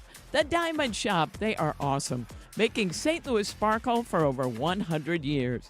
I'm Sue Thomas, and that's traffic on 97.1 FM Talk, St. Louis Conservative. Well, I love the team at Banner Construction, Bill Kaufman and Sam P. I've worked with them for a long time. They've done some projects in my home. They put a beautiful door in, a sliding glass door to walk out to my hot tub because I used to have to run around the long way in the backyard, and then all of a sudden, I rarely have good ideas, but this is one of those moments where I had a good idea, and I called Bill and the team over there, and I said, hey, what if we do this and put this sliding glass door in, and it looks fantastic, and they took great care of me, and they will for you as well. So maybe you're looking at some new windows, and this is the pre-winter window event right now with Banner Construction. They specialize in beautiful Pella windows. Banner is a certified Pella contractor. They're also an elite preferred James Hardie specialist, so maybe you're looking at some new siding as well, and that siding is spectacular, and it's got the look and feel of wood, but it doesn't warp and fade like wood. It also has very unique technology. The same siding that might be installed here in St. Louis is going to be different than Florida, where the humidity is going to be a little higher, or Minnesota, where you're going to get colder temperatures and, freezing situations, maybe a little bit more than we have here in this part of the Midwest. Call Banner today to schedule a free in-home design consultation, 314-569-1050, bannerconstruction.com. Sometimes it seems all lawmakers do is tax and spend. That's why Missouri voters passed the Hancock Amendment in 1980 to place a limit on what the government can do with your money. But the Hancock Amendment is outdated. It hasn't provided a taxpayer refund since 1999 and probably won't without reform. That's why Missouri needs a taxpayer Bill of Rights. Colorado has one, and taxpayers there have received more than $8 billion in refunds. It's simple. There should be limits on government spending and refunds when there's a surplus in the state budget. A taxpayer Bill of Rights constitutional amendment would help limit the growth of government. Missouri's budget has nearly doubled in the past 5 years, yet the state lags far behind states like Colorado in economic growth. The Hancock Amendment was supposed to protect taxpayers. Now it's time for an update and a taxpayer Bill of Rights. After all, it's your money. Learn more at showmeinstitute.org. The Show Me Minute has been brought to you by Show Me Institute and Show Me Opportunity. Every week on the Moth Podcast, we share stories that are funny, strange, heartbreaking, and above all, true. I myself have been married for 56 years. Unfortunately, to 4 different women. It turns out the people I was looking for all my life is what you people would call nerds. Follow and listen to The Moth on the free Odyssey app or wherever you get your podcasts. Fast-paced, fact-based, and never boring. This is the Mark Reardon Show.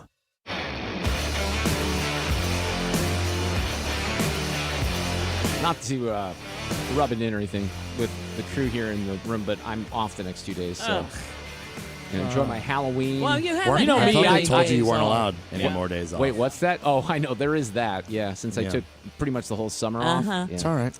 Oh, I'm all pumped for Halloween. You know, you guys, I get into this. I dress up. I do multiple costumes. I enter the Odyssey costume contest usually.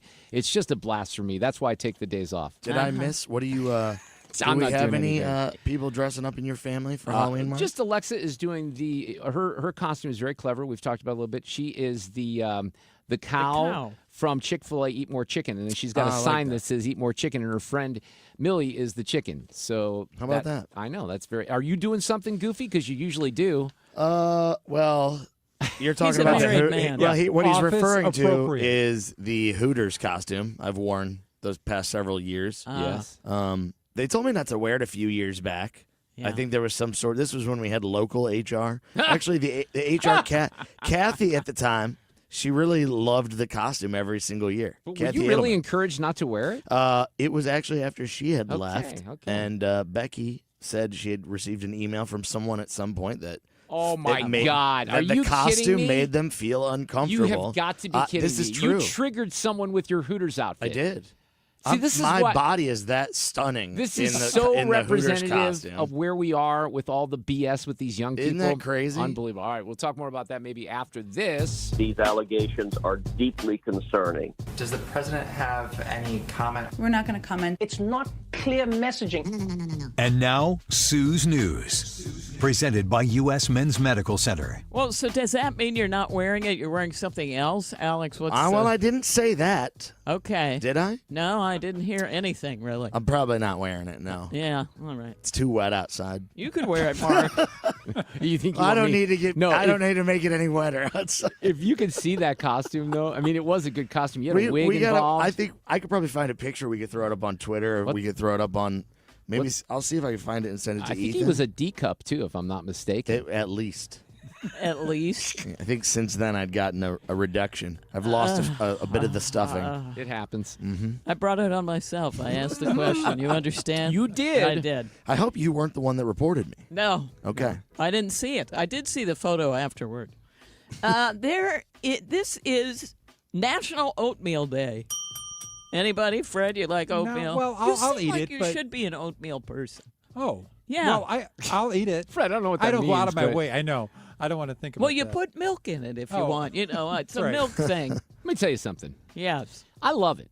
I really do. I love it with a lot of brown sugar. Now, mind Oh, you. yeah. But let me just, I don't know what I do wrong. I cannot properly cook the damn oatmeal at home. I've tried. Huh. I don't even know what I'm doing wrong. But every time I try to make it, I screw it up. So I've given up making it. I What agree. happens? Is it pasty?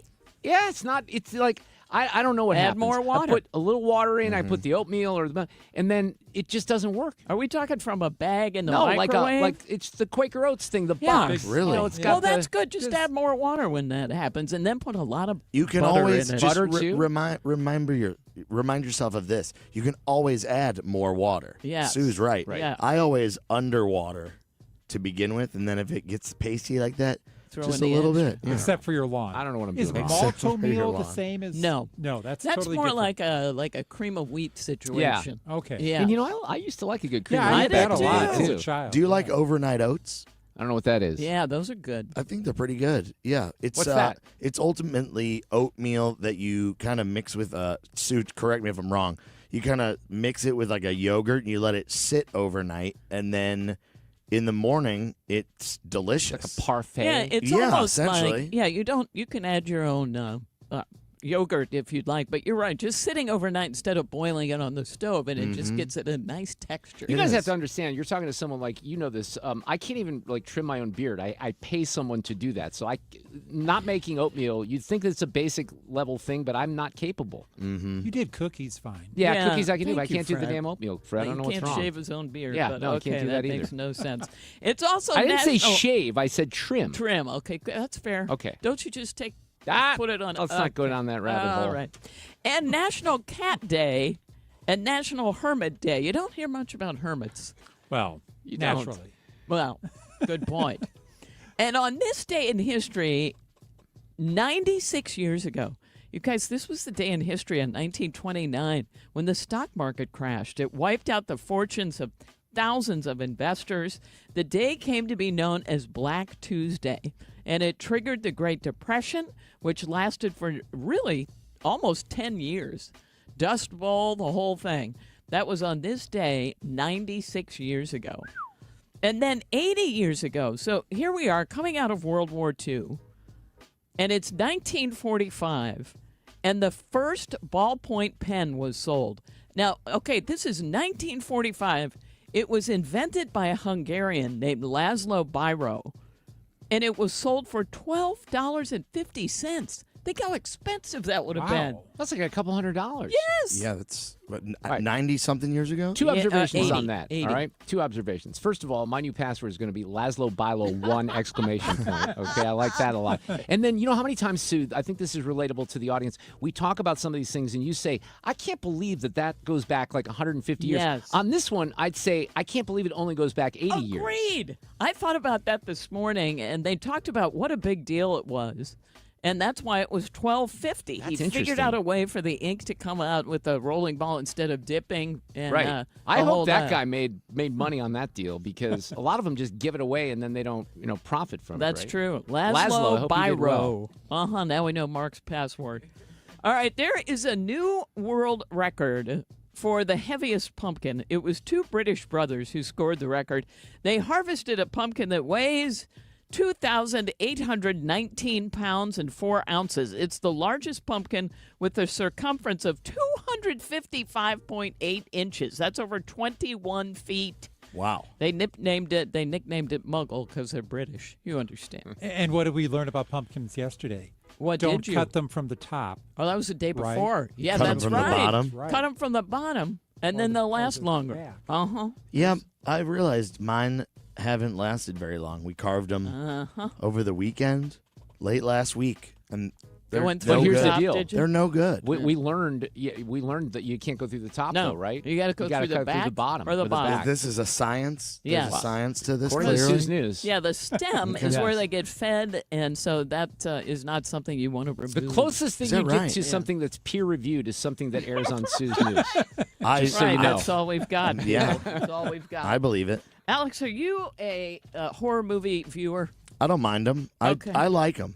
Yeah, I do That's like what I them. thought, because it really, Fred doesn't. I'm Yeah, not no. a market, but I don't think they scare me, but well, I do no, like you're them. very brave. Yeah, of Yes, course. I mean, but who is your favorite Scream Queen? And they did a poll on it, and Ranker.com asked fans, and there's really no arguing about number one. They say it's Jamie Lee Curtis from Halloween. Yeah, that's my number one.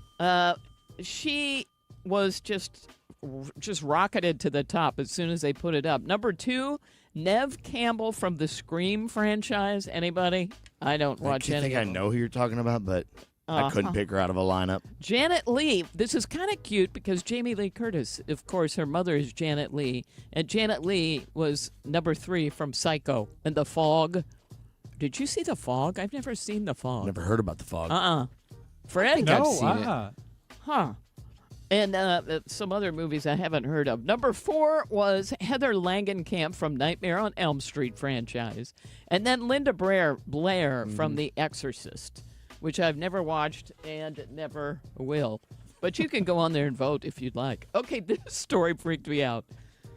There is an ex-Avis Budget employee in Syracuse, New York, who allegedly stole 47 vehicles from his car rental job and used them to start his own car rental business. Hell yeah. So That's a good idea. somebody would turn it in and he'd drive it over. They don't know how specifically he did it, but since he was an inside man, he kind of knew how it worked. So he was able to get away doing that from June to August of this year. Stole 47 cars and rented them himself. June to August, I don't get. Yeah, I don't. right? That's not that That's prime impressive. time. Well, because That's not that impressive. You're going to get How can caught you if say you're that? doing it in that tight a timeline. Let's do 47 cars over 47 months, and then we're not going to get caught. Yeah, I but agree with That you. ruins the business model for him, though. But exactly, I don't think Milton Thompson III, who's accused of doing this, it occurred to him that you can't say, yes, I've got 2 cars available. There is that. You could call and get one or the other. But they say really aren't sure exactly how he did it, and it's all alleged, but they finally caught him. It's all See, alleged. that He was- got a parking lot at his house. That was my right. theory on the guy that was stealing the golf carts in St. Louis. Yeah, Remember, yeah. he stole like 6 or 7. Yeah. Started his own golf course. He was probably renting them needed out. golf carts. That's right. Well, that could be. yeah. That's entirely possible. They did a new report and found that 23% of employees did not take a single vacation day in the past year. How many? That is what was not the percent? me. 23%. I did that a lot before marriage. Yeah, though that. Ooh, yeah. Yeah. But Marie changed it and started planning That's right. everything. That's I don't know about this job. But for, 23%. my dad, my Marie. mom and dad taught for a very long time, and I don't know that my dad ever took a Well, a not day. to be rude, but didn't they get the summers Well, off? that's the thing. So I don't Yeah. know that you can count teachers. Yeah, and I don't know if they did in here. They say there are reasons why, but almost 25% That of seems high. workers. Right, especially in this country. I was gonna say, we yeah. would like to be lazy. That's for Yeah. sure. I just thought that was bizarre. And finally, Mark's taken enough days for all those people, though. that This is year I have. 100% Sure. Yes, accurate. I have. And I'm taking more this week. And finally, in Sue's News, we have today's random fact. Days Inn didn't get its name because you're supposed to stay for days or anything like that. Days Inn is named after its founder. It was a man named Cecil B. Day. So that's what Days Inn is That's from. great. There you go. All right. Uh-huh. I actually have a hotel topic when we come back, believe it or not. You just reminded me of something. I'm Chad Robinson with Your Money Now. The Federal Reserve today approving its second straight interest rate cut. In addition to the rate move, the Fed announced that it would be ending the reduction of its asset purchases, a process known as quantitative tightening, on December 1st. The Federal Open Market Committee lowered its benchmark overnight borrowing rate to a range of 3.75 to 4%. Fiserv shares plummeting more than 40% today and had its worst day ever following the fintech company cutting its earnings outlook and reshuffling its leadership team. For the full year, Fiserv now expecting adjusted earnings of $8.50 to $8.60 a share. Stocks rose to record levels at one point today, boosted by the tech companies, but finished this session mixed. The Dow fell nearly 75 points, the S&P off the pace by 1, and the Nasdaq gained 131 points. That's Your Money Now. When you're hiring, have you ever felt like you're missing out on meeting truly great candidates for your roles? It seems impossible to find them, but they have to be out there somewhere, right? Well, they're not hard to find when you know where to go, and that place is ZipRecruiter. And right now, you can try ZipRecruiter for free at ZipRecruiter.com/free. ZipRecruiter helps 10 million people with their job search every day. And because these people are actively looking for jobs just like yours, it's easy to find the right person right away. In fact, 4 out of 5 employers who post on ZipRecruiter get a quality candidate within the first day. But if you're not using ZipRecruiter, you're missing out. So see what it's like when the impossible is easy. When you go to ZipRecruiter.com/free right now to try ZipRecruiter for free. Once again, that's ZipRecruiter.com/free. ZipRecruiter.com/free. Never miss out on great candidates with ZipRecruiter. Do you ever notice that suddenly retirement comes up on you pretty quickly, even though for years you've been thinking, oh, it's so far off, will it ever get here? Then suddenly, wow, it's within reach, and you start to think, wait a minute, am I really prepared for this? This is where financial and tax architects come in, because you really need a written retirement financial plan in place. And if you don't have one, you've got to really start working on it to try to get there. And what financial and tax architects do is put on a class called Retirement Planning 101 for adults, and they do this at colleges, but you have to register, and you go, and they talk about things like, here's how retirement money works. Here's how you can take advantage of taxes. Here's when you should take Social Security. So at least you'll understand the process. But go to a class first. You have to register, even though it's free. 314-888-5101, 314-888-5101, and start there. The offer St. Louis can't stop talking about has been held over due to appointment demand. Right now at Renewal by Anderson, buy any window or door and get the next one 50% off. Plus, for qualifying homeowners, enjoy 0 interest and no payments for 18 months. It's no wonder we were just named Best Window Retailer and Best Home Improvement Company by readers of the St. Louis Post-Dispatch. Renewal by Anderson is the full-service window and door replacement division of Anderson, a name you've trusted for more than 122 years. Our exclusive Fibrix frames are 200% stronger than vinyl, so they never warp, crack, or fade. That strength, paired with the nation's best warranty, is why Renewal by Anderson has the most 5-star reviews in St. Louis. And remember, Anderson products are proven to increase your home's value by at least 15%. Don't miss out. This held over offer won't last long. Schedule your complimentary consultation today at rbastl.com or call 877-WINDOWS. That's 877-WINDOWS. Renewal by Anderson. Award-winning quality, stronger windows, smarter investment. It's time for a $98 furnace tune-up. At 4:33, this portion of the show is sponsored by Jerry Kelly Heating, Air Conditioning, Electrical, and Plumbing. Hey, it's Paige. I love listening in to 97.1 to stay up to date on the latest news and to stay informed. Happy 25 years and cheers to the next 25.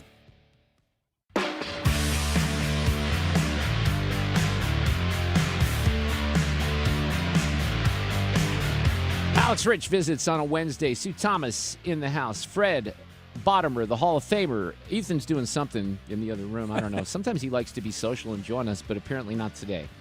He's probably doing something for no his. sign of movement. No, he's probably doing something related to. I his didn't even play-by-play. see him out there, honestly, when I came in. He's tuned out. He doesn't care about this show anymore. He's moved on to his next endeavor. Ethan whatever is that. always working on our show. He is. He's working I'm on teasing those him. end of the year ones. Right. Those year-end specials. Doing some of the best ends. All right, so I noticed something yesterday that maybe I should have noticed weeks ago. I have no idea when the change occurred, but just to give you a little geography, and believe it or not, Sue, I'm not going to bitch about the road that's closed by my house. Oh, that's nice. But it's describing an area. He did yesterday. I did yesterday, man. yeah. But I did really, didn't I? You did. It's describing an area near where that damn road is closed by my house. But right there at the corner, and Alex, you know this area very well. It's where the Sugar Fire is at 141 and 44, right? There is a Drury Inn there, and there's 2 hotels. So the Drury Inn over the summer, this might even go back to last year because I'm losing track of time. I think it was last year. They had a bunch of renovations to the building.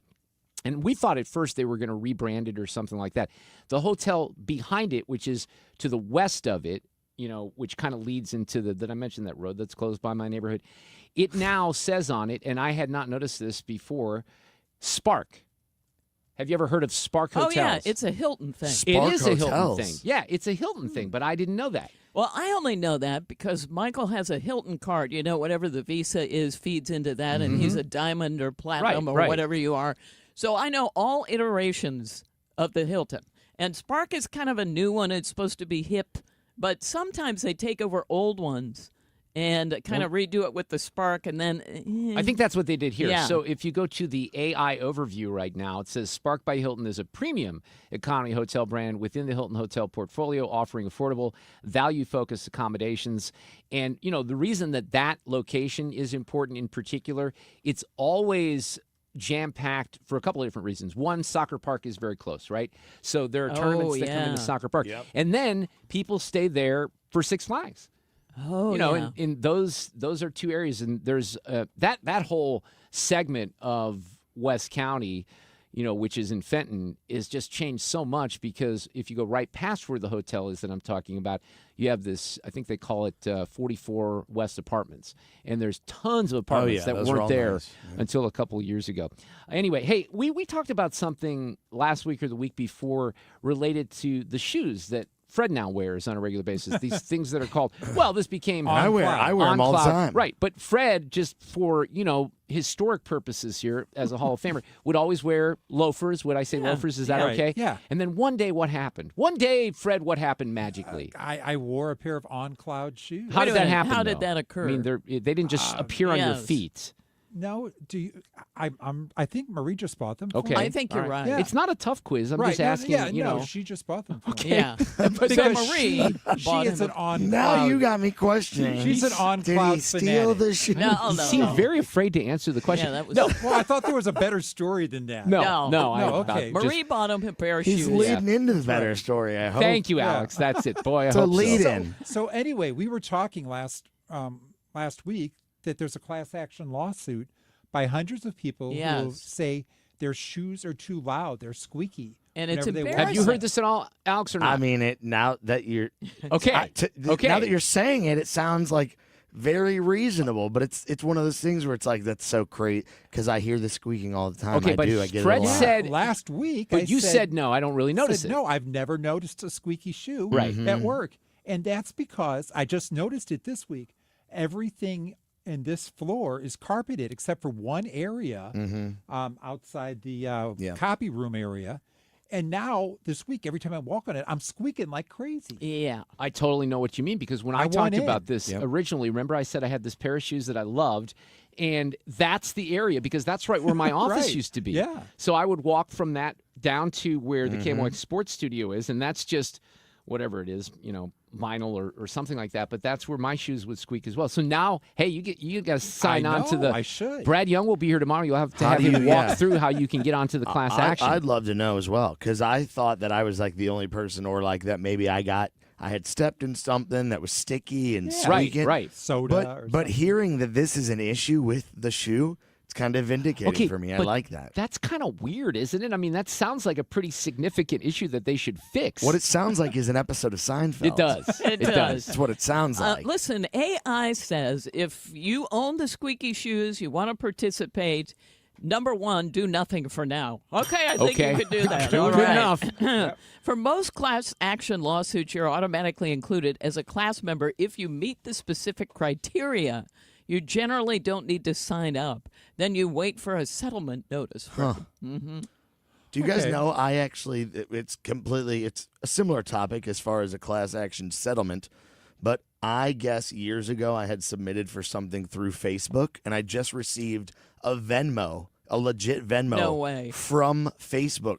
Like Meta, 3 Meta, cents or something like no, that? it was like $38. Wow. Yeah. Oh, that's wow. Yes, and I had an email because I first looked at my Venmo and I'm like, "That's weird. That's probably a scam. I shouldn't accept Right. it or whatever." But then I looked and I had the email and it was like, "You are rewarded," and it was the exact amount that was on my Venmo as well. Sure enough, it went to my bank. I mean, it's like it was legit. It had all this like user agreement settlement. For private, Wait, I don't even know what it was. For? Do you even remember? I could probably find the email. I think it was like some sort of privacy setting settlement that I filled out paperwork years ago. And most people like me, I get those emails and then you just kind of blow it off because Same. you realize not that $38 is nothing, but you tend to do a lot of work for sometimes when you spread those settlements out, it's not a lot. I get stuff in the mail that says, here's what's happened with this class action, but I don't want to actually do anything. Here if it I is. were him, it just showed up in Venmo. I'm happy. It said Facebook Consumer Privacy User Profile Litigation Settlement Administrator. Huh. Mm-hmm. By the way, Fred, $38.36 is what I got. Step number 3 is That's consult a lunch. an I'll take attorney. you. I mean, It's maybe a lunch. Yeah, It's Yeah. like one person eating Yeah. lunch. It used to be 2 people eating lunch, but still, you got one covered. on One and a Facebook. half. Yeah. How many of you get letters at home from realtors or Or so-called- realtors. I'm sorry. Did I say it wrong? That's I okay. tried You really added hard. the I law. know. I tried People hard to add say the it. law, like Realtor. real law. Realtor, no extra law. Mm-hmm. That's one of those words It that everybody is. kind of Okay. thinks And is if real. you are a realtor like Sue, then you get annoyed. Yeah, I get I'm annoyed by sorry. that one I too. gotta So stop that. she had to But the letters throw you under the bus, Fred. I Sorry. know, that's okay. So I get letters from people that are trying to buy my house. Yes. With like checks in it that say, "Here, cash check, for this full amount. We'll buy it right now." Wow. Like every I week mean, get that's 2 of fake, those. right? Well, yes. it's fake. Okay. But it's just Wow. strange. Well, but it's probably this is the weirdest thing. I'll tell you this. I've talked about this on the air before too. Alex, years ago, I don't think it was a client that you brought in, but there was somebody that was a potential advertiser for the We Sell Ugly Houses, right? Mm-hmm. And I don't think it was. It might have been them. It might have been the We Sell Ugly Houses, but this has always been so psychologically baffling to me. So you will go to a intersection. Usually it's not like a main intersection. You're getting out of your neighborhood or something like that.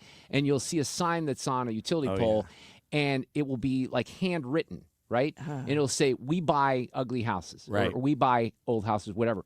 They told me that more people responded to the notes that were just handwritten than if it looked more official, like if it said and it had a logo and stuff like that. So how does that work psychologically with how people might trust someone? Because I would have thought it would be the opposite. It's authentic. You see, well, maybe that's what people think. It is. I mean, and the person took the time to go to that post and tape it up there, staple it up there, or whatever. But isn't that weird? It's weird. It's an individual. Maybe they think, ooh, it's an individual, Right. not that company. Well, it's like a that'll scam handwritten me. note. I think, You know? Sue, that's part of it. Mhm. Yeah, because it looks like it's not, it's just somebody local, someone Yeah. that's trying to Poor old help you person buy your trying to- house. yeah. Right. I find that fascinating. Have you guys heard about Kai Trump? Yeah. No. Okay, Yeah. so I think she was on stage the night of the election, Convention. right? President Trump's talked about her quite a bit because she's, first of all, a very, very pretty young girl, but she's a good golfer. But she's not that good, okay? Like, she's not LPGA level unless you have a sponsor exemption. And that's what's happening. Our friend John Ziegler out west. So, John, it's so funny because I follow John and he follows me and we're friends and I see things all the time. And sometimes he does point me in directions of stories that I ordinarily, maybe wouldn't see, which is one of the reasons that I like him. But on the Kai Trump thing, he got really, really mad and really, really extreme because the bottom line is, and I'm going to give you her numbers here in just a second, is she does not really probably belong in this particular category. So she's the 70th ranked junior golfer in South Florida, and she's been invited to an LPGA tournament. Now, because she is the granddaughter of President Trump, it kind of makes sense because you're going to get a lot of attention. It's at the Annika at the Pelican Golf Club in November, so just in a couple of weeks. She's a high school senior. She has committed to playing collegiately at the University of Miami. She was ranked 70th for the 2024 Girls 13 to 18 Medalist Tour Player of the Year. Her last tournament result was June of this year. She shot 86.74. It's not the 86 is a number that maybe, Alex, you're familiar with. And that was at a Nicholas Jr. Championship. She was tied for 19th. In March, she finished dead last at a youth invitational where she played alongside Tiger's son, Charlie Woods, and she was 52 over par through 4 rounds. Now, that's my kind of golf right there, 52 over par after four rounds. So I love that. But let me see if I can find what Zig said, because it was like, you know how he is, Fred, and Sue, you do too. Yeah. It was very extreme. This is going to ruin all professional golf. He tweets so damn much. He's like Jane. I can't find it. But his tweet about Kai Trump was very apocalyptic, and I'm like, wow, I think we'll be okay. Oh, here it is. It's because he tweets like every minute. Completely ridiculous, totally outrageous, embarrassingly stupid, overtly corrupt. She isn't remotely qualified for a sponsor's exemption, and she will finish dead last, maybe by a lot. Puke emoji. Wow, he must have like Kai derangement syndrome. Well, it's just that John, when he's got something that's in his craw, Feels strongly about it. He feels very strongly about it. Traffic from the 97.1 FM Talk Traffic Center. Accident eastbound 70 at 141, and they've got the right lane and the right shoulder blocked through there. Traffic, of course, stacking up behind it. Right now, it's just a little bit short of 94. Westbound 70 looks fine out of downtown. It's a little slow at Wentzville. Westbound 64, that's a slow go. Kings Highway out through McCausland. Eastbound is slowing on either side of 170, which is jamming up southbound 170 in that area. Southbound 270, moderate volume, especially from 44 through 55. Westbound 44 slowing at 270. There's a little bit of volume eastbound on coming off the Poplar Street Bridge. And on southbound 55, headed for Bates. This report brought to you by Barron Mirror Glass and Door. Simply the finest when it comes to mirror glass and shower doors. You can't find better quality, prices, or service. They have the basics all the way up to the elite. Barron Mirror Glass and Door can't be beat. I'm Sue Thomas, and that's traffic on 97.1 FM Talk, St. Louis Conservative.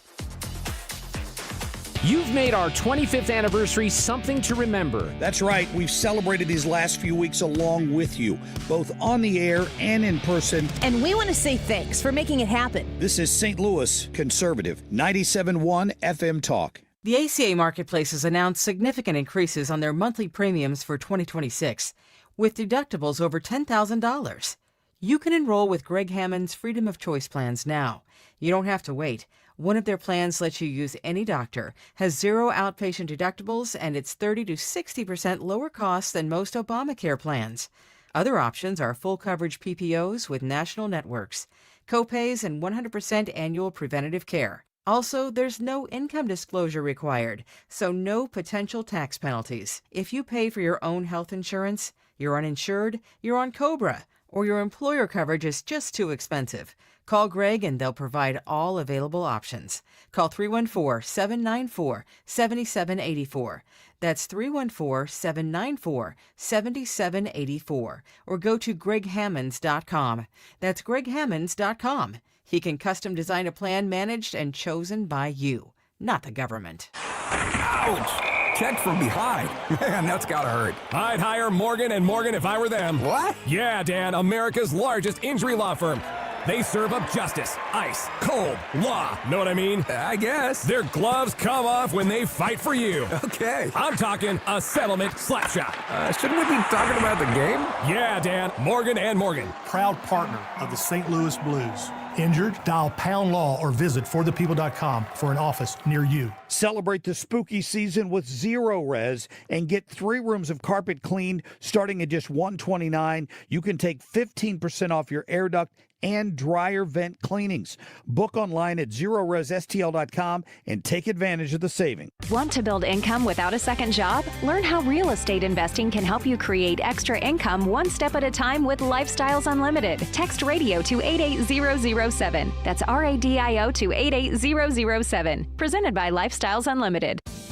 Sponsored by Progressive. We make the claims process easy so you could get back on the road in no time. It's why over 43 million drivers trust Progressive. See for yourself at progressive.com. You're listening to The Mark Reardon Show on 97.1 FM Talk, St. Louis Conservative. Always a great political conversation. Duane Patterson, who contributes at hotair.com. He's the host of the Duane's World podcast, Truth Be Told. He also works with Hugh Hewitt. And Duane's going to join us after the top of the hour. I just wanted to see, Alex Rich is here, Fred, on a Wednesday afternoon, Sue Thomas, of course. This was, and I always kind of brag on the Wall Street Journal because I feel like I buy a lot of subscriptions with media outlets, and I use this one quite a bit, and there's always content that I enjoy. And this one kind of got me thinking a little bit. I don't know where my brain might be going, but here's the headline. What can your toilet tell about you? I allowed, this is a report by the name of Nicole Nigan, says, I allowed a $599 smart camera to help unlock the mysteries that land in the bowl of my commode. Anyone interested? Anyone interested? Anyone? Ew. I know. She says, I've tested many gadgets over the years, but none quite like this. I let a camera look inside my toilet bowl to analyze daily offerings. So this is called the Dakota. What? Just check this out. This is real. It started shipping on October 21st. It is laden with sensors for understanding waste. It is the first tech of its kind to become widely available in the U.S., and it won't be the last. Now, remember, just as a point of, reference, that during COVID, and they still do this. Right. They were detecting, oh my God, they still get crazy about this in L.A. If they detect increased levels of COVID in the wastewater, they know that we're, going to be up for a wave or whatever. That was something that happened more and more often 3 years ago. So this says a new wave of hardware like Dakota captures the data we flush down the drain and aims to unlock health clues contained within.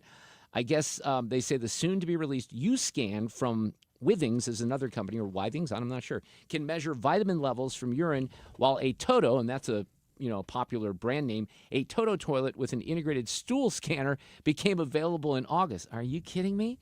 So I guess and the question that the reporter asked is, what in the world is this for? Is it useful? Is it creating a new kind of health anxiety?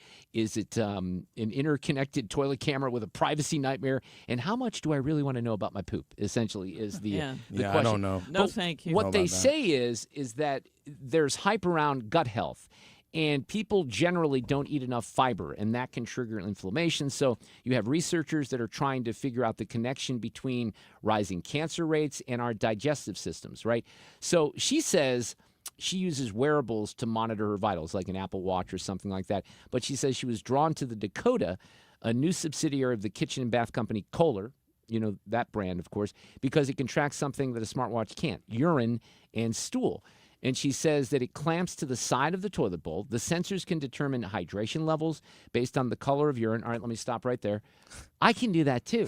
Okay, Yeah. I can tell you Right. that if it's clear, I'm hydrated.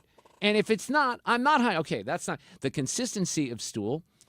I might be able to make some judgment calls on that on my own. And the presence of hemoglobin, a protein found in blood cells. The battery lasts about a week. So she's got logs. She says, I needed to learn some choreography to log my logs. I'm just telling you To what she log wrote. your logs. She says, I turn on the Dakota by approaching it, simple enough. I scan my fingerprint on a remote mounted next to my porcelain throne, which allows multiple people to authenticate their personal sessions. The remote screen flashes, you may now use the bathroom when it's time to go. Before wrapping things up, she says, I tap the remote again to tell Dakota to cut the scene. It captures, this is real, it captures images through the session up to 5 minutes long. You should talk to my daughter. She's in there for like 45 minutes at a time. Shining bright lights intermittently into the bowl. It needs an unobstructed view of the subject to do its best work. Some vitamins, like folic acid, can discolor urine and lead to inaccurate results. They talk about how the toilet paper and cleaning solutions can interfere with the analysis. But if this is just starting, right, if this is just the first company, as she indicated, then where are we going with all this? And by the way, you have to buy the Dakota, and then you have to pay $7 a month, of course, for the subscription, because then that delivers the results on your phones. And some of the insights, she says, focus on hydration, pour yourself a glass of water. You've been making healthy choices, and it shows. It was more vague when things weren't okay. Listen to your gut. Your body is trying to tell you something about a change in your gut health.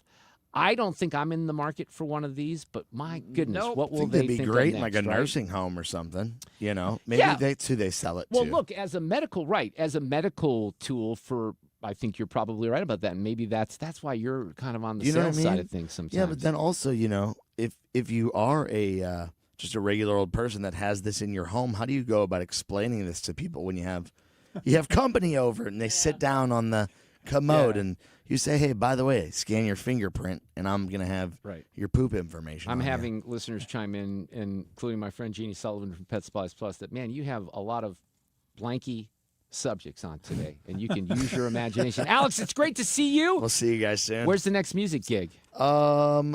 Are you going to Kyle McClellan's gala this weekend, actually? Apparently I wasn't invited. Nah, I think he It's his told me first charity? specifically you were not on the list. I love Yeah, Kyle. no, we're I can't believe he's not going to be in a tree stand, though. playing at the I know, right? Playing at the Four Seasons. He does a great event over there every year for his Brace for Impact charity event. So it's awesome, and we're always glad to be out there. I am certain that I could probably buy some tickets for that event, and he is one of my favorites. Former Cardinal, obviously was on the team Great in guy. 2011. He is a great guy. Thank you, Alex. We'll see you soon.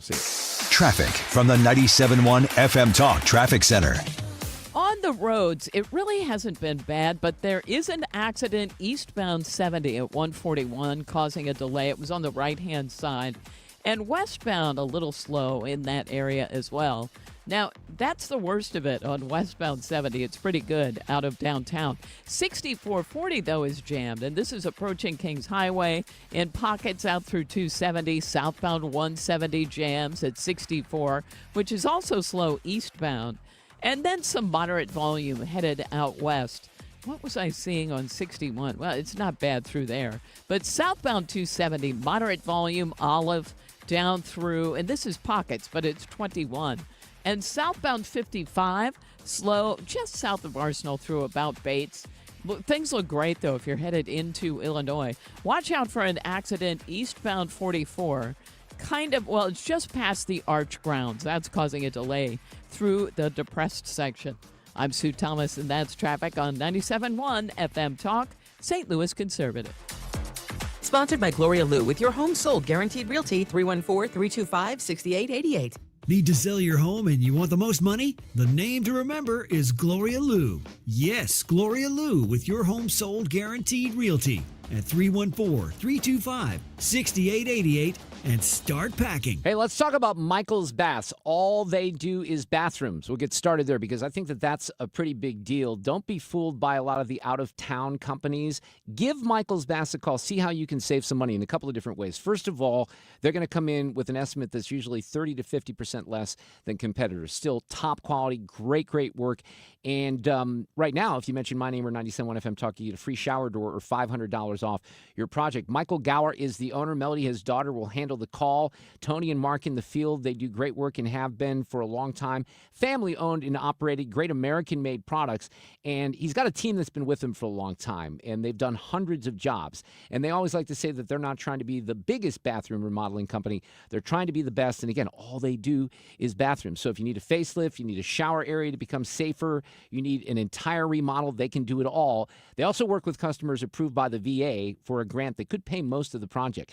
So call Michaels at 636-775-0800 or online and do us a favor. Tell them you heard about it here on the Mark Reardon Show. michaelsbass.com. You've been listening to the very popular Wellness One for many years, Saturdays and Sundays on 97.1 FM Talk. We're happy to share that we've expanded the show to 4 times a week. Yes, 4 times every weekend. Saturday at 10 a.m., Saturday at 8 p.m., Sunday at 9 a.m., and Sunday at 2 p.m. It's the same great show designed to cut through the nonsense and provide you a common sense, science-based strategy for a healthy life. So join TJ and Aaron for Wellness One. Now 4 times a week on 97.1 FM Talk. Are you nearing retirement and don't know if you have enough money saved to retire? That is scary. Do you have a written retirement financial plan in place? Well, when it comes to retirement planning, the trusted team at Financial and Tax Architects are the best. They've helped people all over St. Louis retire with confidence. And that's what you want. You want to retire with confidence. Now, they offer a 1-night, 2.5-hour adult education class called Retirement Planning 101. They hold these at colleges over the St. Louis area and in Illinois. No cost, no obligation, just learning. And at this class, you learn how to avoid costly mistakes, how to maximize your income, how to reduce taxes in retirement. So call them today, 314-888-5101, or visit fta-ria.com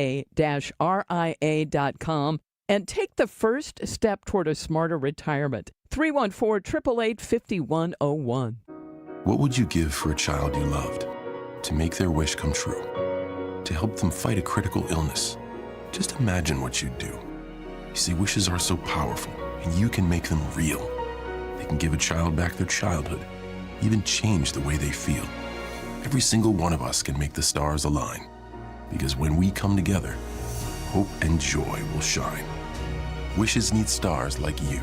Visit makeawish@wish.org. KFTK FM Florissant from the Kaufman Townsley St. Louis's Injury Lawyers Studio. Call 314-500-5000. That's 314-500-5000. All on the free Odyssey app. A shutdown stalemate. I'm Lisa Lacera, Fox News. Day 29 of the government shutdown and both sides pointing fingers. Senate Democratic leader Chuck Schumer says any measure must extend subsidies for the Affordable Care Act that are set to expire later this year. Because of these vicious, drastic cutbacks, millions will lose their health care altogether. Tens of millions will pay thousands and tens of thousands more for health care. And 51,000 people will die. House Majority Leader Steve Scalise. They know that they're causing pain on the American people. They admit that there is suffering, but they're doing it for leverage. This as Senate Republicans have rejected a move by Democrats that would have extended food stamp benefits for 40 million people. A federal appeals court has blocked an order that required senior Border Patrol official Greg Bovino, who is leading immigration efforts in Chicago, to appear before a judge daily to update her on immigration sweeps. Haiti and Jamaica and Cuba devastated by Hurricane Melissa, which made landfall in Jamaica yesterday as a Category 5 storm. At least 4 people killed there, 23 in Haiti, as the storm next heads to Bermuda. It is going to be racing this way on Thursday and Thursday night. The forward speed will increase to about 40 miles an hour as it moves northeast towards us. Expect it to pass to the west or to the left of the island, so we get a brush from the hurricane. At that point, likely to be a Category 1. Expect wind gusts maybe 50 to 60 miles an hour, some power outages and some tree damage. Rainfall not an issue because it is moving so fast. Fox Weather's Mike Seidel in Southampton Parish, Bermuda. The Federal Reserve looking to shore up economic growth. The Federal Open Market Committee decided to lower our policy interest rate by a 1/4 percentage point. Chair Jerome Powell, America's listening to Fox News.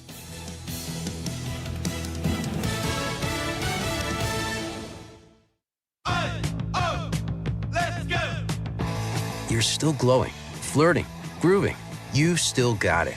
But your immune system weakens as you age, making it harder to fight flu, pneumococcal pneumonia, RSV, and COVID-19. Vaccines are a key part of any health routine and help strengthen your immune response. Ask your doctor or pharmacist which vaccines you need.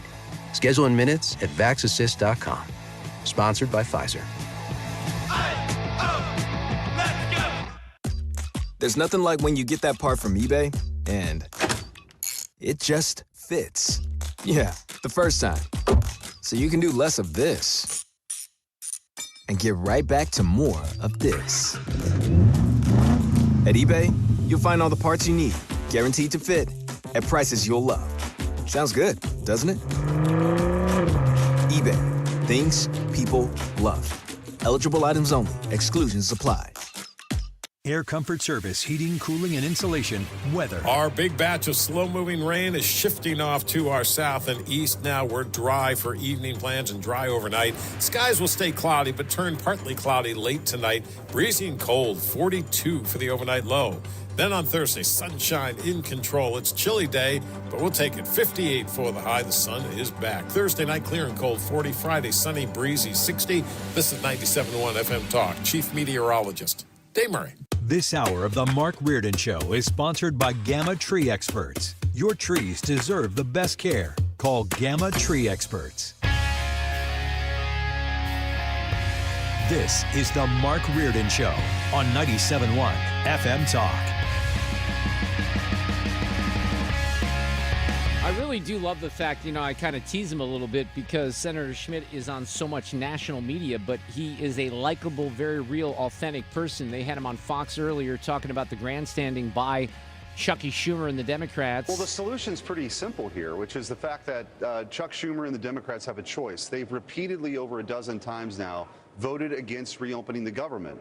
I think the liberal media, the legacy media, is even having a hard time coming to their aid and explaining why they would do it. You've got SNAP benefits, 42 million Americans, including and especially kids, who are going to be affected starting this weekend. Military members that may or may not get paid. President Trump's trying to put at the top of the list for priorities to make sure they get paid. But you got ICE agents, other people who are just not being paid because the Democrats don't have another play in their playbook. They just know how to fight Trump. It's this resistance movement.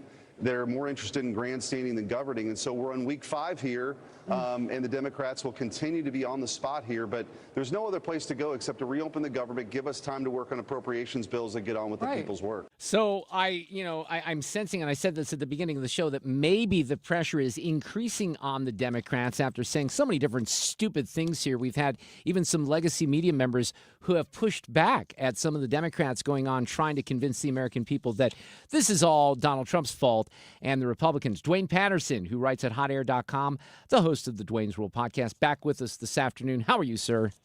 I'm doing fine. Hi, Sue. You know what? You gave your hi, Sue, at the beginning of the interview, and she's not even in the studio. See what happened? Oh, man. See what happens. I'll give you the window to do that again because she's a fan of yours. But let's talk about where you think this is heading right now with the shutdown. I'm going to have a little time here in the segment after, or maybe even an audio cut of the day, to play Jake Tapper with a member of Congress. Did you see that interview? That was Melanie Stansbury, who was trying to work this thing up as a Republican shutdown, and not even Jake Tapper was buying it anymore, right? And Jake Tapper is not exactly somebody you confused with a Fox News host, right? No. And, I mean, I've seen this. Unfortunately, you don't see it very often, but I've seen a little honesty in some of this reporting, even on MSNBC, where they said, look, I mean, you guys are not voting to reopen the government. So how can you tag Republicans with this? I think they finally sit behind their ivory towers and realize they have to ask a couple of questions that are on point. So maybe we're getting some of that. So I do sense, Duane, that there's more pressure on these Democrats because Harry Enton's on CNN waving his stuff around saying the Republicans are not losing in the polling in this fight. So are we going to have some movement here in the next couple of days, do you think, or does it drag on?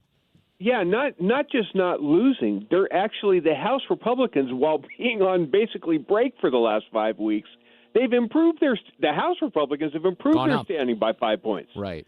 So I really don't think this can and will go on much longer. We had news today that there was another ground stop at Newark Airport, which is United's East Coast hub. There's 350 flights that United flies alone, let alone all the other, it's an international airport. And United, imagine being on one of those connector flights and everything just got hosed because the Democrats are the party. It's the no caucus. They're saying no to all of this. Now, it's a mad, weird flex here when they have voted no 13 times to reopen the government. And so now SNAP benefits, which are part of that funding that they're saying no to, SNAP benefits are now not going to be paid out because the Democrats have said no 13 times. And they're mad about that. And so now they're threatening to sue Donald Trump over something that they have voted 13 times to say no to. That's going to be a hell of a court argument to file, right? But at what point do they actually realize what's happening to them? You have MSNBC hosts that are pushing back on the Democrats right now. We're in new territory here. So are they just going to stick by their guns? I mean, the House Republicans are staying away. Mike Johnson's keeping them out of Washington. They haven't been there for 29 days. Now you have the House Democrats carping about, getting work done. Yeah, let's get some work done. Open the damn government back up in the Senate. Well, let me give you the dynamics of this because it's going to end. We know it's going to end relatively sooner than later, but here is the interesting dynamics that's fascinating about this. You've got a handful of special elections that are going to take place on Tuesday, right? You've got Jack Ciattarelli and Mickey Sherrill for Congresswoman in New Jersey for governor. Big race. And right, big race. And in Virginia, you've got Abigail Spanberger, another Democrat congresswoman running against Winsome Sears for governor in Virginia. And here's the problem. If the Democrats realize, which they do, that they're not going to get anywhere and it's game over, they've got to find a way out of this. The second they bail out of this, if they do that before those gubernatorial elections, do same-day voting on Tuesday, what do you think that's going to do to the turnout of their base on Election Day in those races? It will dampen the turnout, right? So you're arguing that this will go on at least through next Tuesday because of those elections, which makes sense, right? But here's what makes this such a fascinating thing. That's the conventional wisdom that they're going to have to wait until after Tuesday before they throw up the white flag of surrender. The problem is, it's looking more and more like they're getting dragged because of CNN polling, and MSNBC is suggesting that they've got polling that the Democrats are fizzling on this.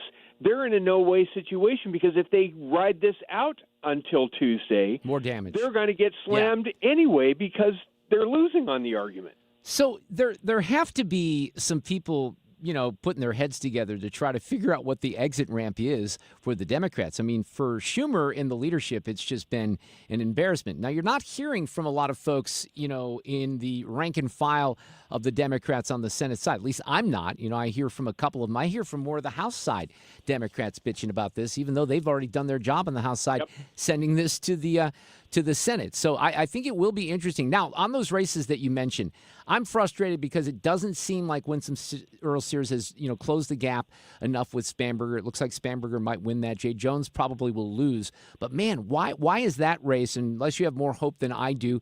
Glenn Youngkin, when he came in there 4 years ago, that was a big moment in the election cycle. It kind of signaled some changes around the country. What's going on with Spanberger? She's a better candidate, I'm told, because Winsome is a little bit more folksy. Is that it, or is there more to it?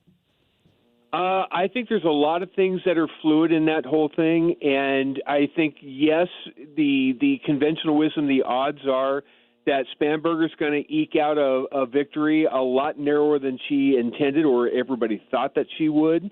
The problem in Virginia right now is nobody really knows what same day is going to be in Virginia. Nobody's quite sure how this is going to play out. And look, the thing with Winsome Sears, there was an Atlas Intel poll released, I think, Monday of this week that polled over the weekend in the Commonwealth, and it was within 1.5 points, which is certainly within margin of error.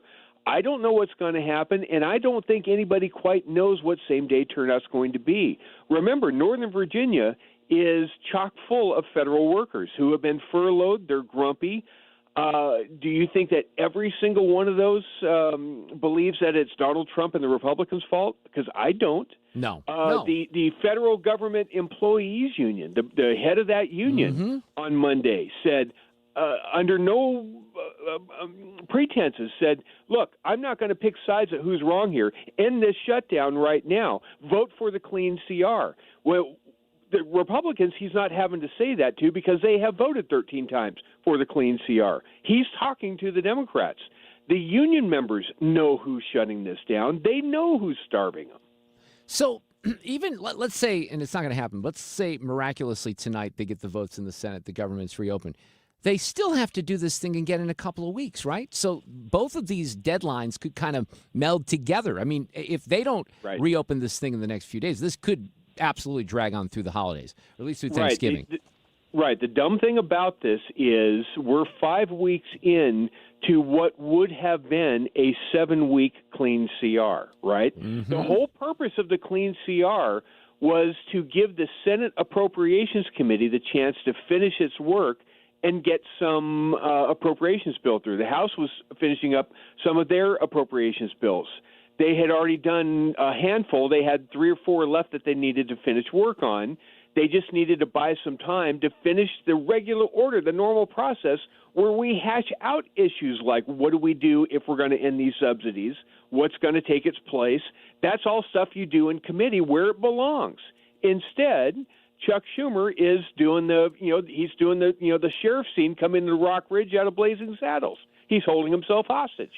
Yeah, and it's going to be fascinating to watch. Let me ask on a couple of different topics here. Kamala continues her book tour. Did you see some of the questions that came up in Australia today? Yes. Who's selling more books, by the way, right now, Kamala Harris or Corinne Jean-Pierre? Asking for a friend. You know what? That's actually a valid question. I would guess Harris, but gosh, I don't know. But it was funny because probably not by much, though. No, and neither one of them are selling. No, but she's over there in Australia. She actually this is stunning. We're trying to find the audio. I saw this on Fox earlier, and we weren't rolling. But Ethan's trying to find it. She actually makes the case with an Australian reporter that she thinks if Joe Biden were reelected, that he would have been fine the next 4 years in the White House. I mean, how could you at this point? And KJP is doing the same thing with a straight face, make any of these arguments because it was on full display. It's not like this just happened at that debate last year for the first time. It had happened several times in the years leading up to that, but they're still out there trying to make the case when everybody knows you're full of you-know-what on that topic, but they keep saying it. Kamala Harris, who we lampoon for being the least articulate candidate on the stump since the founding, and she comes down and she tries to do this weird mad flex of, well, what I'm trying to say is Joe Biden was not competent enough to be and rigorous enough to run for president. He didn't have the rigor and the stamina to be able to do the campaigning stuff. But the president stuff, that's easy. He could have totally done that. Sorry. That's the case. No sale. No, so Ethan's finding that audio. I'm probably going to use it for audio cut of the day because she gets pressed on that pretty hard from the Australian reporter, and I find that interesting. All right, listen. No one is going to believe that. Not even MSNBC is going to believe that argument. Well, interestingly enough, I have a tie-in. I'm going to use some audio here as we wrap up, and I thought maybe Sue would be in here so you could say hi, but she has still left the premises. So, Duane Patterson, always great to have you on. You have a great week and a great weekend. We'll talk soon. You got it. All right, take care. I will share your sentiments with Sue, but I wanted to play some of this audio here. And this is something I would not have expected, especially from Jake Tapper, who's king of the BS, right? But there's a congresswoman from New Mexico, Melanie Stansbury, who does an interview from the House chamber, not the chamber, but the hallway outside of the House, probably outside of her office or something. And Tapper, of all people, kind of pushes back on some of this. Check this out. Should the Democratic senators from New Mexico, your home state, vote to open the government so that these SNAP funds are not at risk? Let me be clear. The administration is choosing to starve American children with money that they already have appropriated. I'm not applauding their tactics. The White House. All right, so one of the funny things about this is as Jake tries to explain himself and tries to be an actual journalist and ask questions, he still has to cover his ass for himself, saying, "Oh, I don't disagree with the premise," but you'll hear that a couple of times. This is a choice by the White House. This They is are also, choosing Congresswoman, to this cut is off also a food choice assistance. by Senate Democrats No, to not it is vote to not. open the government. Yes, it is. I mean, that's not even debatable. It's not debatable. And he had to admit that. I mean, at a certain point, they have to give in and say, okay, you guys are kind of right on this point. And Tapper finally had that moment, and she's still lying about it. I understand why they're doing it. They're doing it because they want Medicaid funds restored. They're doing it because they want Obamacare premiums to be extended past the end of the year. I understand the reason. So he never understands the reason why Republicans want to do things. You ever notice that? Oh, I understand why my fellow Democrats want to do it, so I'm empathetic to them. Let me just be clear. The money for contingency plans is sitting there. That is why the states are suing. The White House is withholding funds from 2 to 3 children weeks worth to of SNAP have funds. food.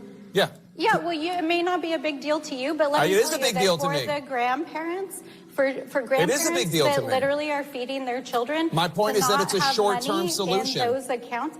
It's It a doesn't short-term. matter. At the end of the day, people need to be able to feed their families, and Saturday is when those funds If you run feel out. so and strongly, we are fighting to Congresswoman, get why that not ask funding. the Senate Democrats from New Mexico to vote to open the government? I mean, it's not that hard. And he circles back on this 3 times. I got to give him a little credit. She keeps trying to pivot, right? Yep. Her chamber already dealt with this issue, and they all voted against opening the government, every one of them. Not the case in the Senate. Now, you need 5 more to cross over. You have 1 Republican you lost with Rand Paul as well. But Tapper kind of gives it to her here. Wait, wrong one. Here we go. Here in the House of Representatives, it is shut down. I am fighting to get the government reopened. I am fighting to get funding put back into SNAP that is already existent, and I am fighting for the American people. I am here. But show me a single Republican that is here. Not a single one is here to make sure that Americans are fed on Saturday. That's because you're in the House, and the House already dealt with this. And you voted against opening the government, Congressman. You voted against that, all right? You put conditions on that were not necessary. So when you got, and I have another, I could play this one too from MSNBC with Hakeem Jeffries. This is an MSNBC host. It said what you are asking the Republicans to do right now when they control the White House, the Senate, and the House is effectively what the Democrats could not do when they controlled all 3 of those heads of government themselves. Okay, this is important because on the Obamacare, the ACA subsidies in particular, they were voted on by Democrats twice to be temporary subsidies. It was in order to get through the pandemic, and then they were extended until December of this year as temporary, not permanent. The question, basically the premise that you heard the MSNBC reporter say is, hey, you guys used to have all this. You had the House, the Senate, the White House. Why did you make these temporary? If you had the control, why not just make them permanent? And why are you bitching about it now? Because you had the chance to do permanent. The 10-year setup for this, for these, or the 3-year setup for the. So she errs there. It's the 3-year setup. She says 10 years, but it is 3 years. The expiration of these credits was intentionally put in. It was put in when you controlled the White House, the House, and the Senate. You couldn't get it passed for longer. And so this is a setup that kind of your own creation that you all couldn't extend beyond that. Now you want the Republicans to do something you didn't do when you were in power. What world am I living on? That's MSNBC. How about that? Holy crap. It's not a setup beyond what we could do. We extended the Affordable Care Act tax credits in 2022 for 3 years. The program is working. It's providing health care to tens of millions of people in an affordable way, and it should be continued. No. It's interesting to us that Republicans decided that they would prefer to permanently extend massive tax breaks for their billionaire donors in their one big ugly bill. Hakeem Jeffries acts like, in this whole class warfare crap that they play about billionaires. Billionaires don't pay taxes like we do. Okay, they have investments. They're not getting a paycheck. Elon Musk is not getting a paycheck. Okay, so stop it. And why won't a reporter push back on that and say, you know, Mr. Would-be Speaker, stop lying to the American people. Everyone's taxes, including your constituents, would go up. Everyone's, if they didn't pass the big, beautiful bill. They know that. They lie about it. Now, they lie about a lot of these things, but they're getting caught in their lies right now by the legacy media, which is somewhat refreshing. Traffic from the 97.1 FM Talk Traffic Center. It really hasn't been a bad commute. Westbound 70, a little bit of moderate volume at Jennings Station Road. And again, between 270 and the Blanchette Bridge. Eastbound, there was that accident at 141, still on the right side, causing delays. 64, that's jammed. It's like a normal day, and that's approaching Kings Highway. Out past McCausland, eastbound slowing east of Lindbergh through Big Bend. Westbound a little slow in Chesterfield Valley, and again approaching Wing Haven. Southbound 270, moderate volume at Ladue Road on either side of Manchester, and then in pockets 44 through 21. 55 southbound slowing at Bates, 44 westbound. Slow in front of the Arch grounds, but no delays if you're headed into Illinois on the bridges downtown. I'm Sue Thomas, and that's traffic on 97.1 FM Talk, St. Louis Conservative. This report is sponsored by Overhead Door Company of St. Louis. If you need a new garage door, this could be your lucky day. Entries are now open for the $5,000 sweepstakes at Overhead Door Company of St. Louis. A winner will be chosen at random to receive $5,000 towards new garage doors, openers, or front entry doors of their choice. Enter now at overheaddoorsstlouis.com. Here's a rave review of the Gelman team that I would also share because I've used the Gelman team as my realtors. Rarely does any of us work with a company that exceeds expectations from the time you meet them to the time the sale is closed. The Gelman team surpassed every expectation, fulfilled every promise, and executed the sale of our home more efficiently and professionally than we could have imagined. And that's a Wildwood owner that raved about the Gelmans. I can rave about them as well. One thing I'll tell you is experience, as in most situations, really does matter. And the Gelmans have been at this. It's Mark and Neil. They're brothers. They have a great passion and knowledge for the market. They like to say they're a marketing company that specializes in real estate. And there's so much truth to that. Now, they have a tool that is free for you to use if you go on their website. Say you're curious about how much you would list your home for. You get estimates and guesstimates and all this stuff. What would be a more accurate number? Go online, and they have a piece of software where you can enter your address. They won't sell the information. They'll keep it in case they need it if you need them to go to work for you. And you can very, very quickly, with just entering your address, find out the price that you would likely sell the home for. Check out the Gelman team today. By the way, you need an instant cash offer? They can do that for you as well. TheGelmanTeam.com with eXp Realty. The Gelman team. You've got your whole life ahead of you, so choose a Medicare plan you can count on. And that's what you get with a Medicare Advantage plan from United Healthcare. With more than 45 years' experience serving its members, United Healthcare has plans with low monthly premiums that fit your life today and as your needs change tomorrow. The Medicare annual enrollment period ends December 7th, so go to uhc.com/Medicare today. United Healthcare Medicare plans. It's Medicare coverage Missouri can count on. You're listening to Leaf Filter Radio, and the guru of gutter protection himself, Chris Coonahan, is here to take your most pressing leaf-related questions. Hey, everybody, Chris here. I understand we have Ron on the line. Ron, where are you calling from? Uh-oh. Ron, are you calling from a ladder? Well, I was. I wanted to ask Chris what I need to do to get my gutters ready to have leaf filter installed. Oh, Ron, you don't have to do anything. A Leaf Filter Trusted Pro will come out and clean out your gutters, realign and seal your gutters, and install Leaf Filter, America's #1 gutter protection system. So I didn't need to get on this ladder? Ron, Leaf Filter Trusted Pros are in your neighborhood and ready to help. Just visit leaffilter.com/radio to schedule your free gutter inspection and get up to 30% off. Thank goodness.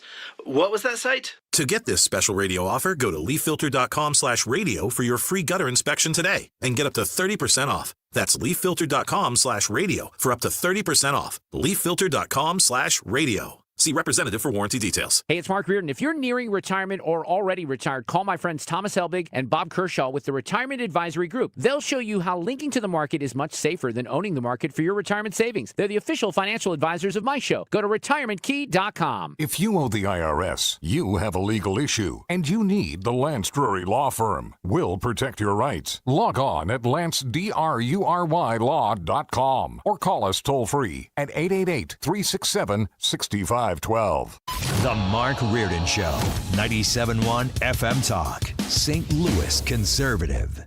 Had some big changes in the hierarchy of immigration control and enforcement, ICE, and Tom Homan, we had some audio sound bites from him yesterday. Chris Clem, who is one of our favorites, former Yuma Sector Border Patrol Chief, who completed a 100-day commitment earlier this year to serve as a special advisor to RFK Jr. at HHS. Chris, always one of our favorite guests. He'll come up here in a couple of minutes. I have to play this, though, because Ethan found the audio of Kamala. And, you know, Duane Patterson was kind of joking a little bit because both KJP's and Kamala's books, they're tanking, right? They're not selling very well. I don't know who really the audience would be for either of these, but Kamala is in Australia, and arguably they press her harder on the media there than they do here. How consequential was it for America, for American democracy, that President Biden made the decision to run for a second term?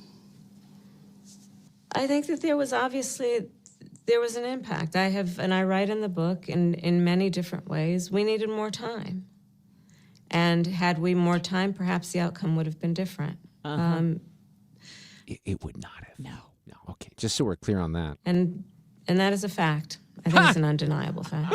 You say in the book that it was reckless for you not to intervene on that decision to run again, given the stakes. How could you leave the decision to Joe Biden and Joe Biden? I'm glad she mentioned Dr. Jill. First of all, it's Dr. Jill, but that's a very good point. As I write, and this book really is about it's candid. I offer a lot of candor around what I did and what I believe I could have done and should have done differently, and what was at play overall. And so as I write, I reflect on not talking him out of running and why I didn't.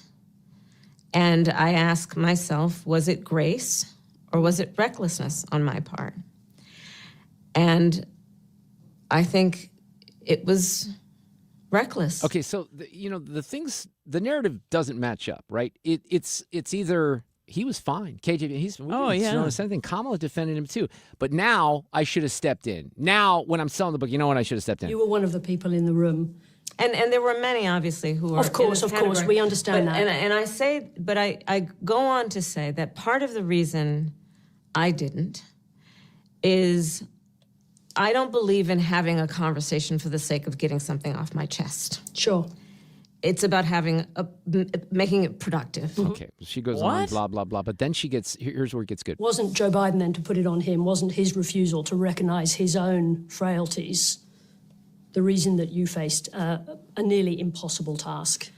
I ran against Donald Trump for president, and Donald Trump ran on a platform that was, in large part, I believe, misrepresenting his intentions to the American people. I do believe that there are a fair number of people that voted for Donald Trump who believed him when he told them that his first priority on day one is going to be to bring down prices. By the way, he has brought down prices. Everything. Gas is lower, inflation's lower. That's the problem with what she's saying here.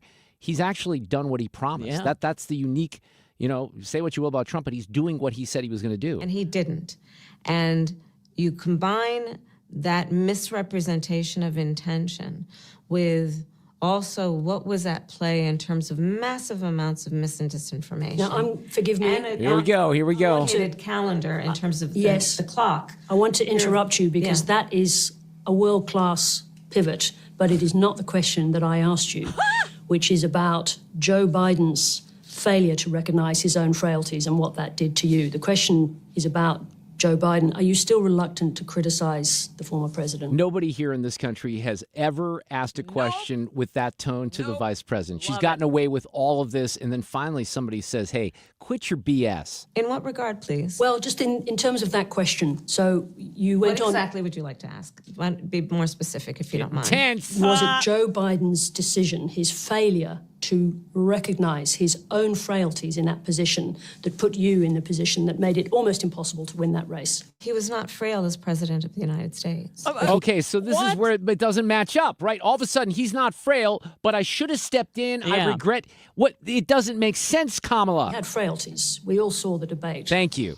I do believe that Joe Biden had the capacity to be president of the United States, and I have never doubted that he had the capacity to be president of the United States. If you want to talk about whether he had the ability to endure what a race for president of the United States would require in that political environment in 2024, as I've said in the book, I had concerns. Okay, she had concerns. He's fine, though. See, this is what Duane and I talked about. He can't run a campaign. He doesn't have the stamina. He could be president, though. That's an easy gig. Anyone can do that. I was wondering, is there a reason why you won't go to that prolonged frailty question? Now, we saw the debate. We saw the difficulty he had marshalling his thoughts. I have answered that question. I do not believe that I think it's just hard watching the debate to see how there could not be a problem long term with someone who can't marshal their thoughts. I'm not saying his acuity wasn't present. I talked about that in the book. And I also mentioned the context in which that debate occurred. And you'll probably remember how I talked about that in terms of what his travel schedule had been. Oh, yeah. That what he had been enduring in terms of the timing of that debate. I talk about it extensively in the book. I'm not shying away from that. That's why I wrote it in the book, because I do know it's a question people had. Oh, you still haven't answered it. But, man, I loved it when she gets pressed. Traffic from the 97.1 FM Talk Traffic Center. That was fun. All right, on the roads, westbound 64 is lined up. It's Kings Highway out past McCausland. Eastbound slowing on either side of the inner belt, and that's jamming up southbound 170 to just north of the Forest Park Parkway. There is an accident reported westbound 64 before you get to Winghaven, and it's out kind of just past Highway K, causing a delay there, and then things open up. 70 westbound, just a little slow at Jennings Station Road. Northbound 170, a little slow at Airport Road. And some moderate volume in both directions, 70 at 141. I'm Sue Thomas, and that's traffic. This report brought to you by Jerry Kelly, Heating and Air Conditioning, Electrical, and Plumbing on 97.1 FM Talk, St. Louis Conservatives. My best friend Jenny came over for coffee, said it's cold enough in here to play hockey. Well, my furnace broken, it's already late. Call Jerry Kelly because they're open till 8, jerrykelly.com. They're fast and they're good and they got it going on, Jerry Kelly. The area of family law is particularly difficult, I think, because I've been involved in a divorce many decades ago. It's tough. I'm an angry person by my very nature. I do not remember being more angry any time in my life than that. And I didn't have the retrospect, the best attorney. I want to guide you into good representation here in St. Louis, and that's the law firm of Susan L. Ward, LLC, stlfamilylaw.com. Ton of experience. Susan is just whip smart and really, really engaging, and you're going to want someone on her side, on your side, like her, because you have a lot at risk. Look, there's financial risks here. There's relationships with children. You get into grandparent visitations. Some of these things get real tricky. You have to have someone on your side like Susan and her team. Susan's very excited, and I know the staff is about a brand new office that they just opened up in May at 270 in Manchester in De Pere, and really to discuss any child custody, child support, or family law matter with a St. Louis family law attorney, just call Susan and her firm at 314-783-9400 or stlfamilylaw.com. Let Banner Construction show you what a difference James Hardy can make to your home. Banner's exterior design team will show you custom design options to transform your home into the neighborhood showplace. Banner is a preferred James Hardy and Pella Windows specialist. With winter just around the corner, now is the time to think about Pella Windows for energy efficiency and comfort. Call Banner Construction 314-569-1050 to schedule your free in-home consultation or the website bannerconstruction.com. RickandFinancial.com and have a banner day. The team at Rickon Financial want to help you make educated and informed decisions about your retirement strategies. Why not rely on individuals who can optimize your thinking and optimize your plan and optimize all the resources and show you what's all available to be able to make a truly informed decision? Call Rickon Financial today, 314-207-6211, or online at RickonFinancial.com, and join us for Kickin' with the Rickons, Sunday at 1 p.m. here on 97.1 FM Talk. Investment advisory products and services made available through Impact Partnership Wealth, LLC, IPW, a registered investment advisor. It's time for a $98 furnace tune-up. This portion of the show is sponsored by Jerry Kelly Heating, Air Conditioning, Electrical, and Plumbing. Fox News National, St. Louis Local, 97.1 FM Talk. I think I played this audio yesterday from Tom Homan. There was a leadership shakeup at ICE. Look, personnel changes happens a lot. These are changes being, I'm not sure they've actually been in place, and I'm not sure how many this is affecting, but Secretary of Homeland Security, Kristi Noem, has total authority over ICE and who serves in what positions. Chris Clem is with us, former Yuma Sector Border Patrol Chief, also put in a 100-day commitment earlier this year as a special advisor to RFK Jr. at HHS. He's always one of our favorite guests. Chris, welcome back. How are you this evening? Mark, doing great. I'm actually, I've got a jacket on. I'm in Iowa City, Iowa, doing some speaking about bringing the border to the people, to keep everybody informed. So I'm glad to be able to connect with you and talk about what's happening. You're not too far away from us, just a couple hundred miles to the north. So that's nice to have you here in the Midwest. On the leadership changes in particular, what would you say about that? I mean, what Tom said is, you got different people in charge of departments. You're going to have some changes. Was it a situation where some people weren't on board with what the administration is trying to accomplish here? Yeah, it could be some of that. Probably is part of that, at least initially. But for you in the audience, look, most of the positions at the top of field offices, sectors like I was in charge of, we're senior executive members, which means we get moved around all the time. It is not uncommon to move chief from chief to chief or move around from a deputy position someplace else. Same thing applies with ICE. But you got to realize this administration is only 10 months old, and so there's a lot of people that were appointed into positions from the previous administration, career employees, but they were towed the line. And, my understanding is there's people at DHS not happy with the amount of numbers or the amount of operations happening all across the country. So maybe it is about that. And but moving people around like Tom's comment, the secretary has complete authority to do that. And again, if you're not on board with the Trump train, you're going to get run over or cast aside. That's what's happening right now. We saw that early on. I got to tell you, I witnessed it. There were people on my daily phone calls that, after a week or two, they weren't moving the needle. They were gone. So, I think it's going to be probably people not playing the way they need to play. Well, that would be expected. And then meantime, you still have these horrific attacks that are happening to ICE agents. Here's Mr. Homan on that topic. Protesters have the right to protest. We support that.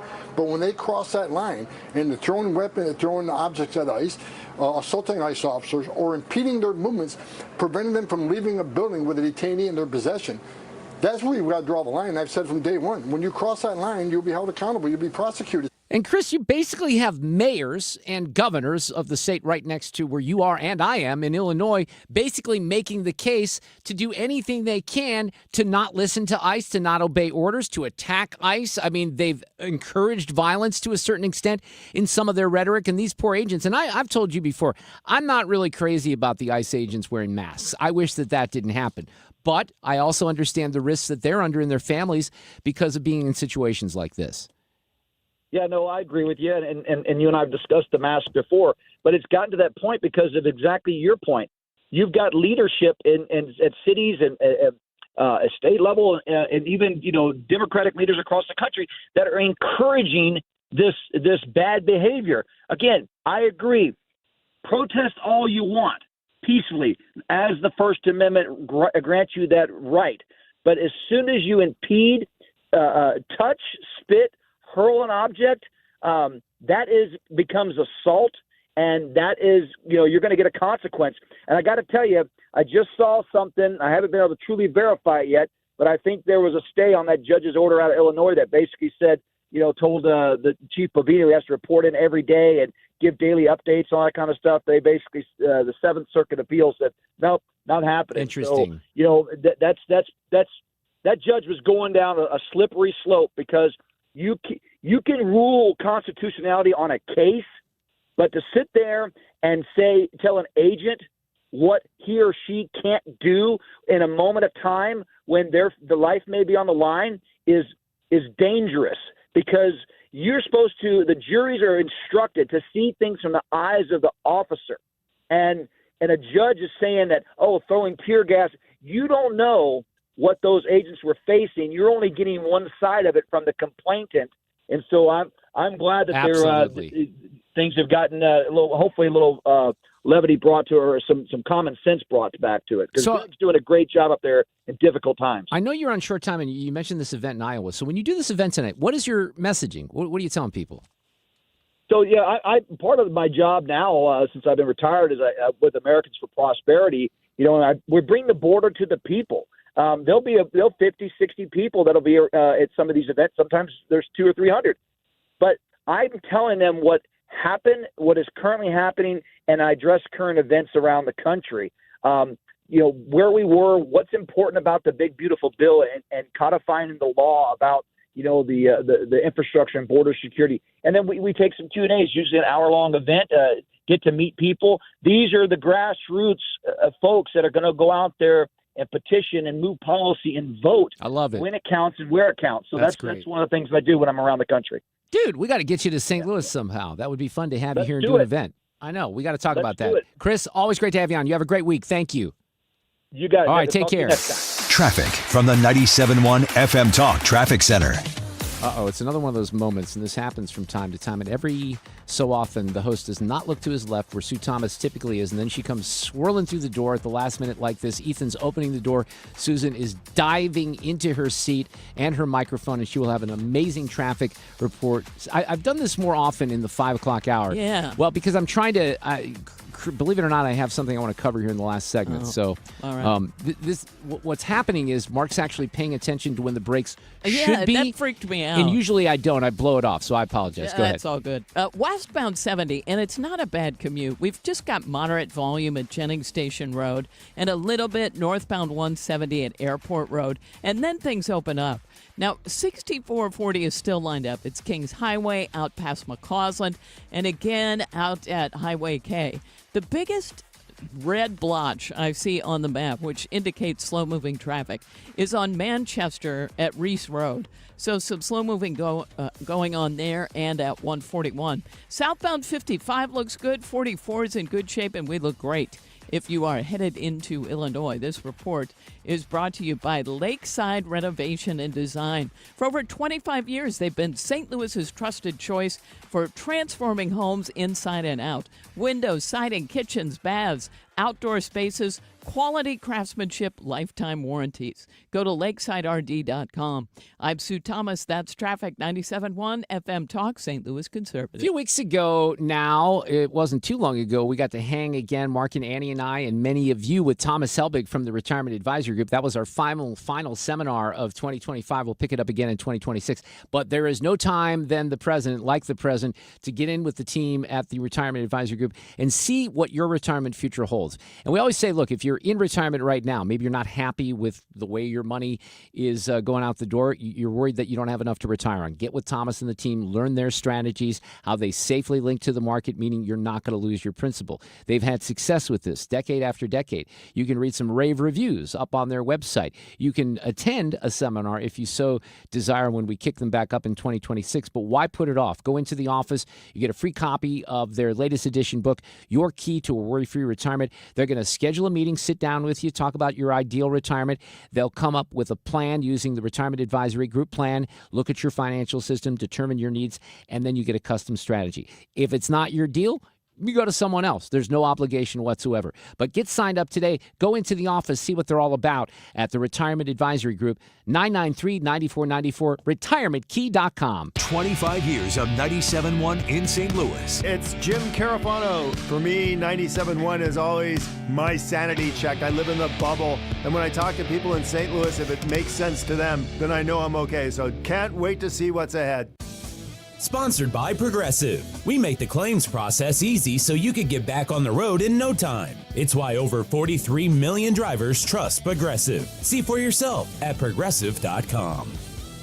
We, without hesitation, recommend that anybody work with ThrottleNet. The experience will be as good as it's been for us, for anybody, because you'll get a true partnership and you'll be able to rest easy that you're going to get the service that you need while they're also doing all those things that you don't want to have to think about, that you don't want to have to worry about. They're always doing that in the background for you. Don't wait for your next IT crisis. If your business depends on technology, you need a partner that's got your back. Contact ThrottleNet.com to get a free IT evaluation and see how we can support your IT everything. This is the Mark Reardon Show on 97.1 FM Talk, St. Louis Conservative. Had a parent-teacher meeting last night with Alexa's teachers, Sue. How'd that go? Actually went really well. Good. It's like it must be a different kid that actually goes to Stanton Elementary in the Rockwood District and lives with me, because the teachers always have rave things to say about her. Oh, we love her. She's the best. I'm like, my daughter? Are you kidding me? No, she's doing really great. But, on a serious note, my daughter and I, we have a lot of conversations. I was so proud of her, Sue. This is a true story. I think I said this on the air before. Maybe I told you this on Monday.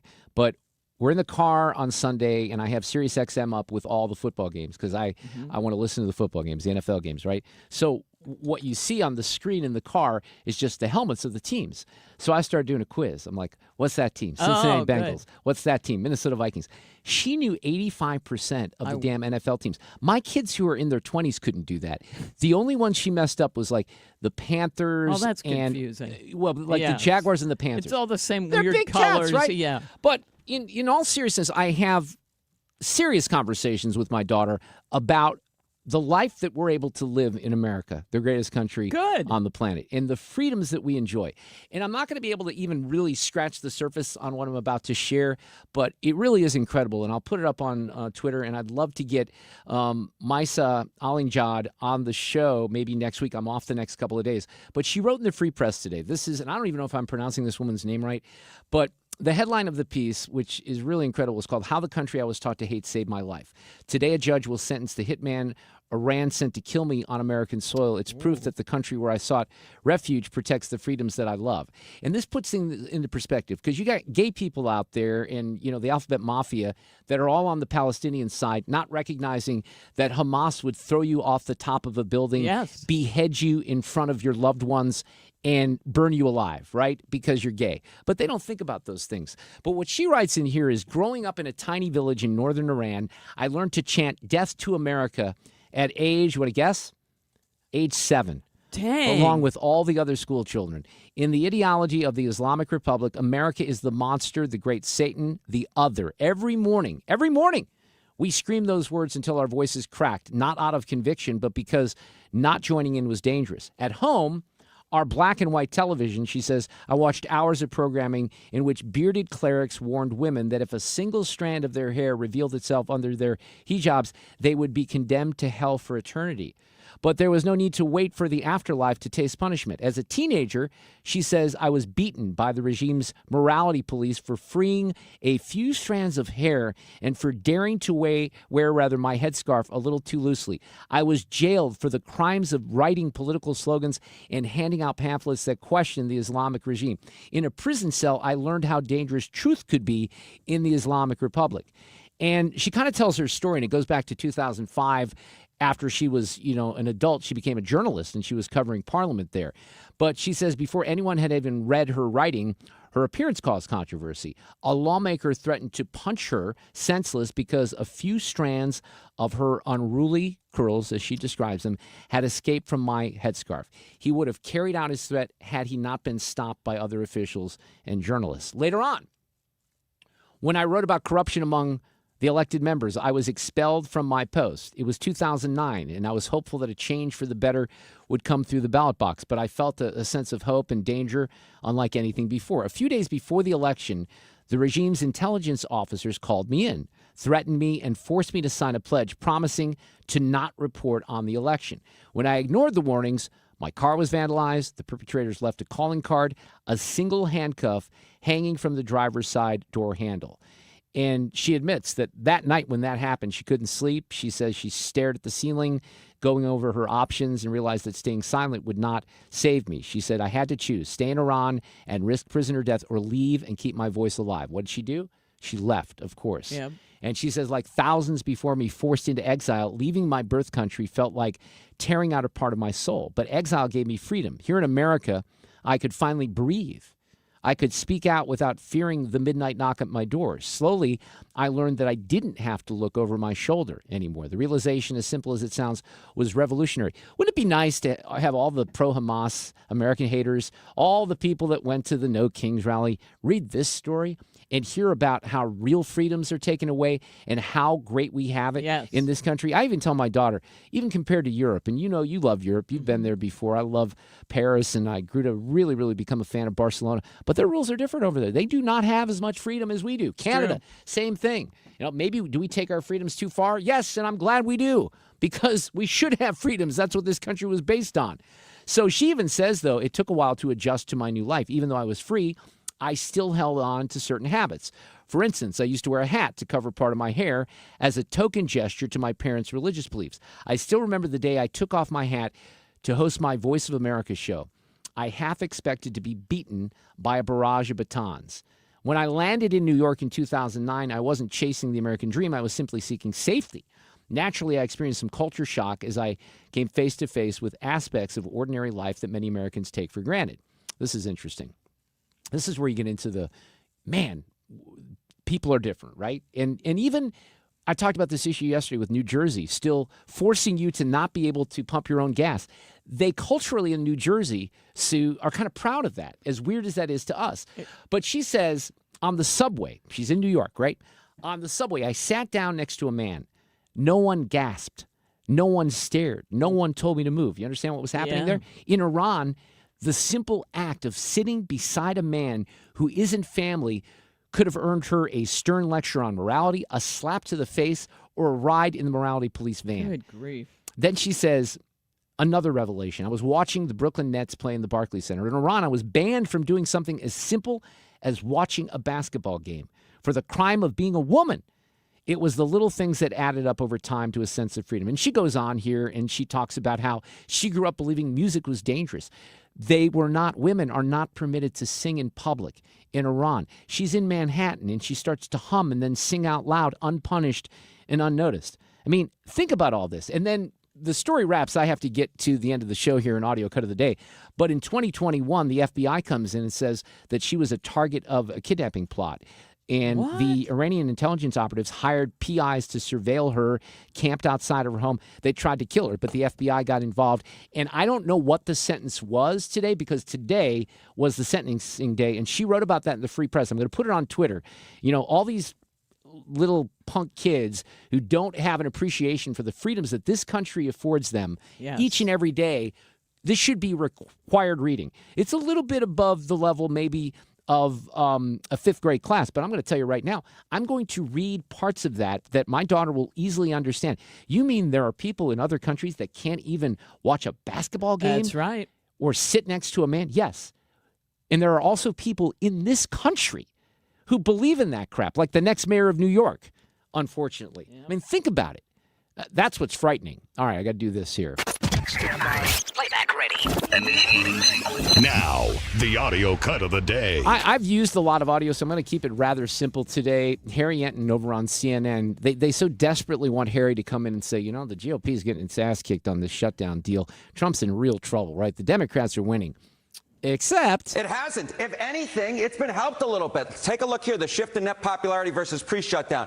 When we're looking at the Republican Party overall, that brand actually up 2 points. That's within the margin of error, but clearly it hasn't dropped. Come over to this side of the screen. Look at the net approval ratings for Republicans in Congress. It's actually up 5 points since pre-shutdown. So what we're seeing here is the Republican brand in Congress has actually improved somewhat. I feel like I need Kenny Wallace in this moment. Great. I'm taking off a couple of days, Sue. I'll see you Monday. I'll see you then. Traffic from the 97.1 FM Talk Traffic Center. Westbound Manchester is slow in pockets, approaching 141 pretty much through Holloway Road. Eastbound a little slow in that area, but boy, That is really a jam. And we've got volume on westbound 64. It starts right around Hampton, out through McCausland. And we had an accident reported past 94. We've got westbound 70 in pretty good shape now out of downtown. Southbound 55 looks good. Even southbound 270 is in good shape. And if you're headed into Illinois, it's quiet on the bridges downtown. I'm Sue Thomas, and that's traffic on 97.1 FM Talk, St. Louis Conservative. Climate Masters. We specialize in older homes. Climate Masters Heating and Cooling. Trusted heating and cooling installation and maintenance service. Keeping the St. Louis Metro comfortable since 1978. Call us today at 314-968-8383. Climate Masters. I want to talk about Generator Supercenter of St. Louis.com, by the way. You can find them there. But I saw as I was taking a peek into the forecast for the next few days, we're going to get maybe even below freezing for one of the overnight lows as we head into the weekend. I bring it up because not to get too far ahead of ourselves, but we know that ice storms become a real risk as we head into the winter months. And I don't think we're going to have one of those in November, but certainly in December, that's a possibility. I bring it up because those could bring power lines down. Then what happens? You're out of power, maybe not for hours at your home, but maybe for days. Don't put yourself in that situation. Call Generator Supercenter of St. Louis. Get a free estimate on a Generac home standby generator. They have payment plans with low monthly payments available. Do not be the person that says, man, I wish I would have listened to that guy on the radio. Stop by the showroom in Chesterfield or call 314-499-2020 or Generator Supercenter of St. Louis.com. Halloween is just around the corner, but don't ghost your carpet this fall. Let Zero Res bring out the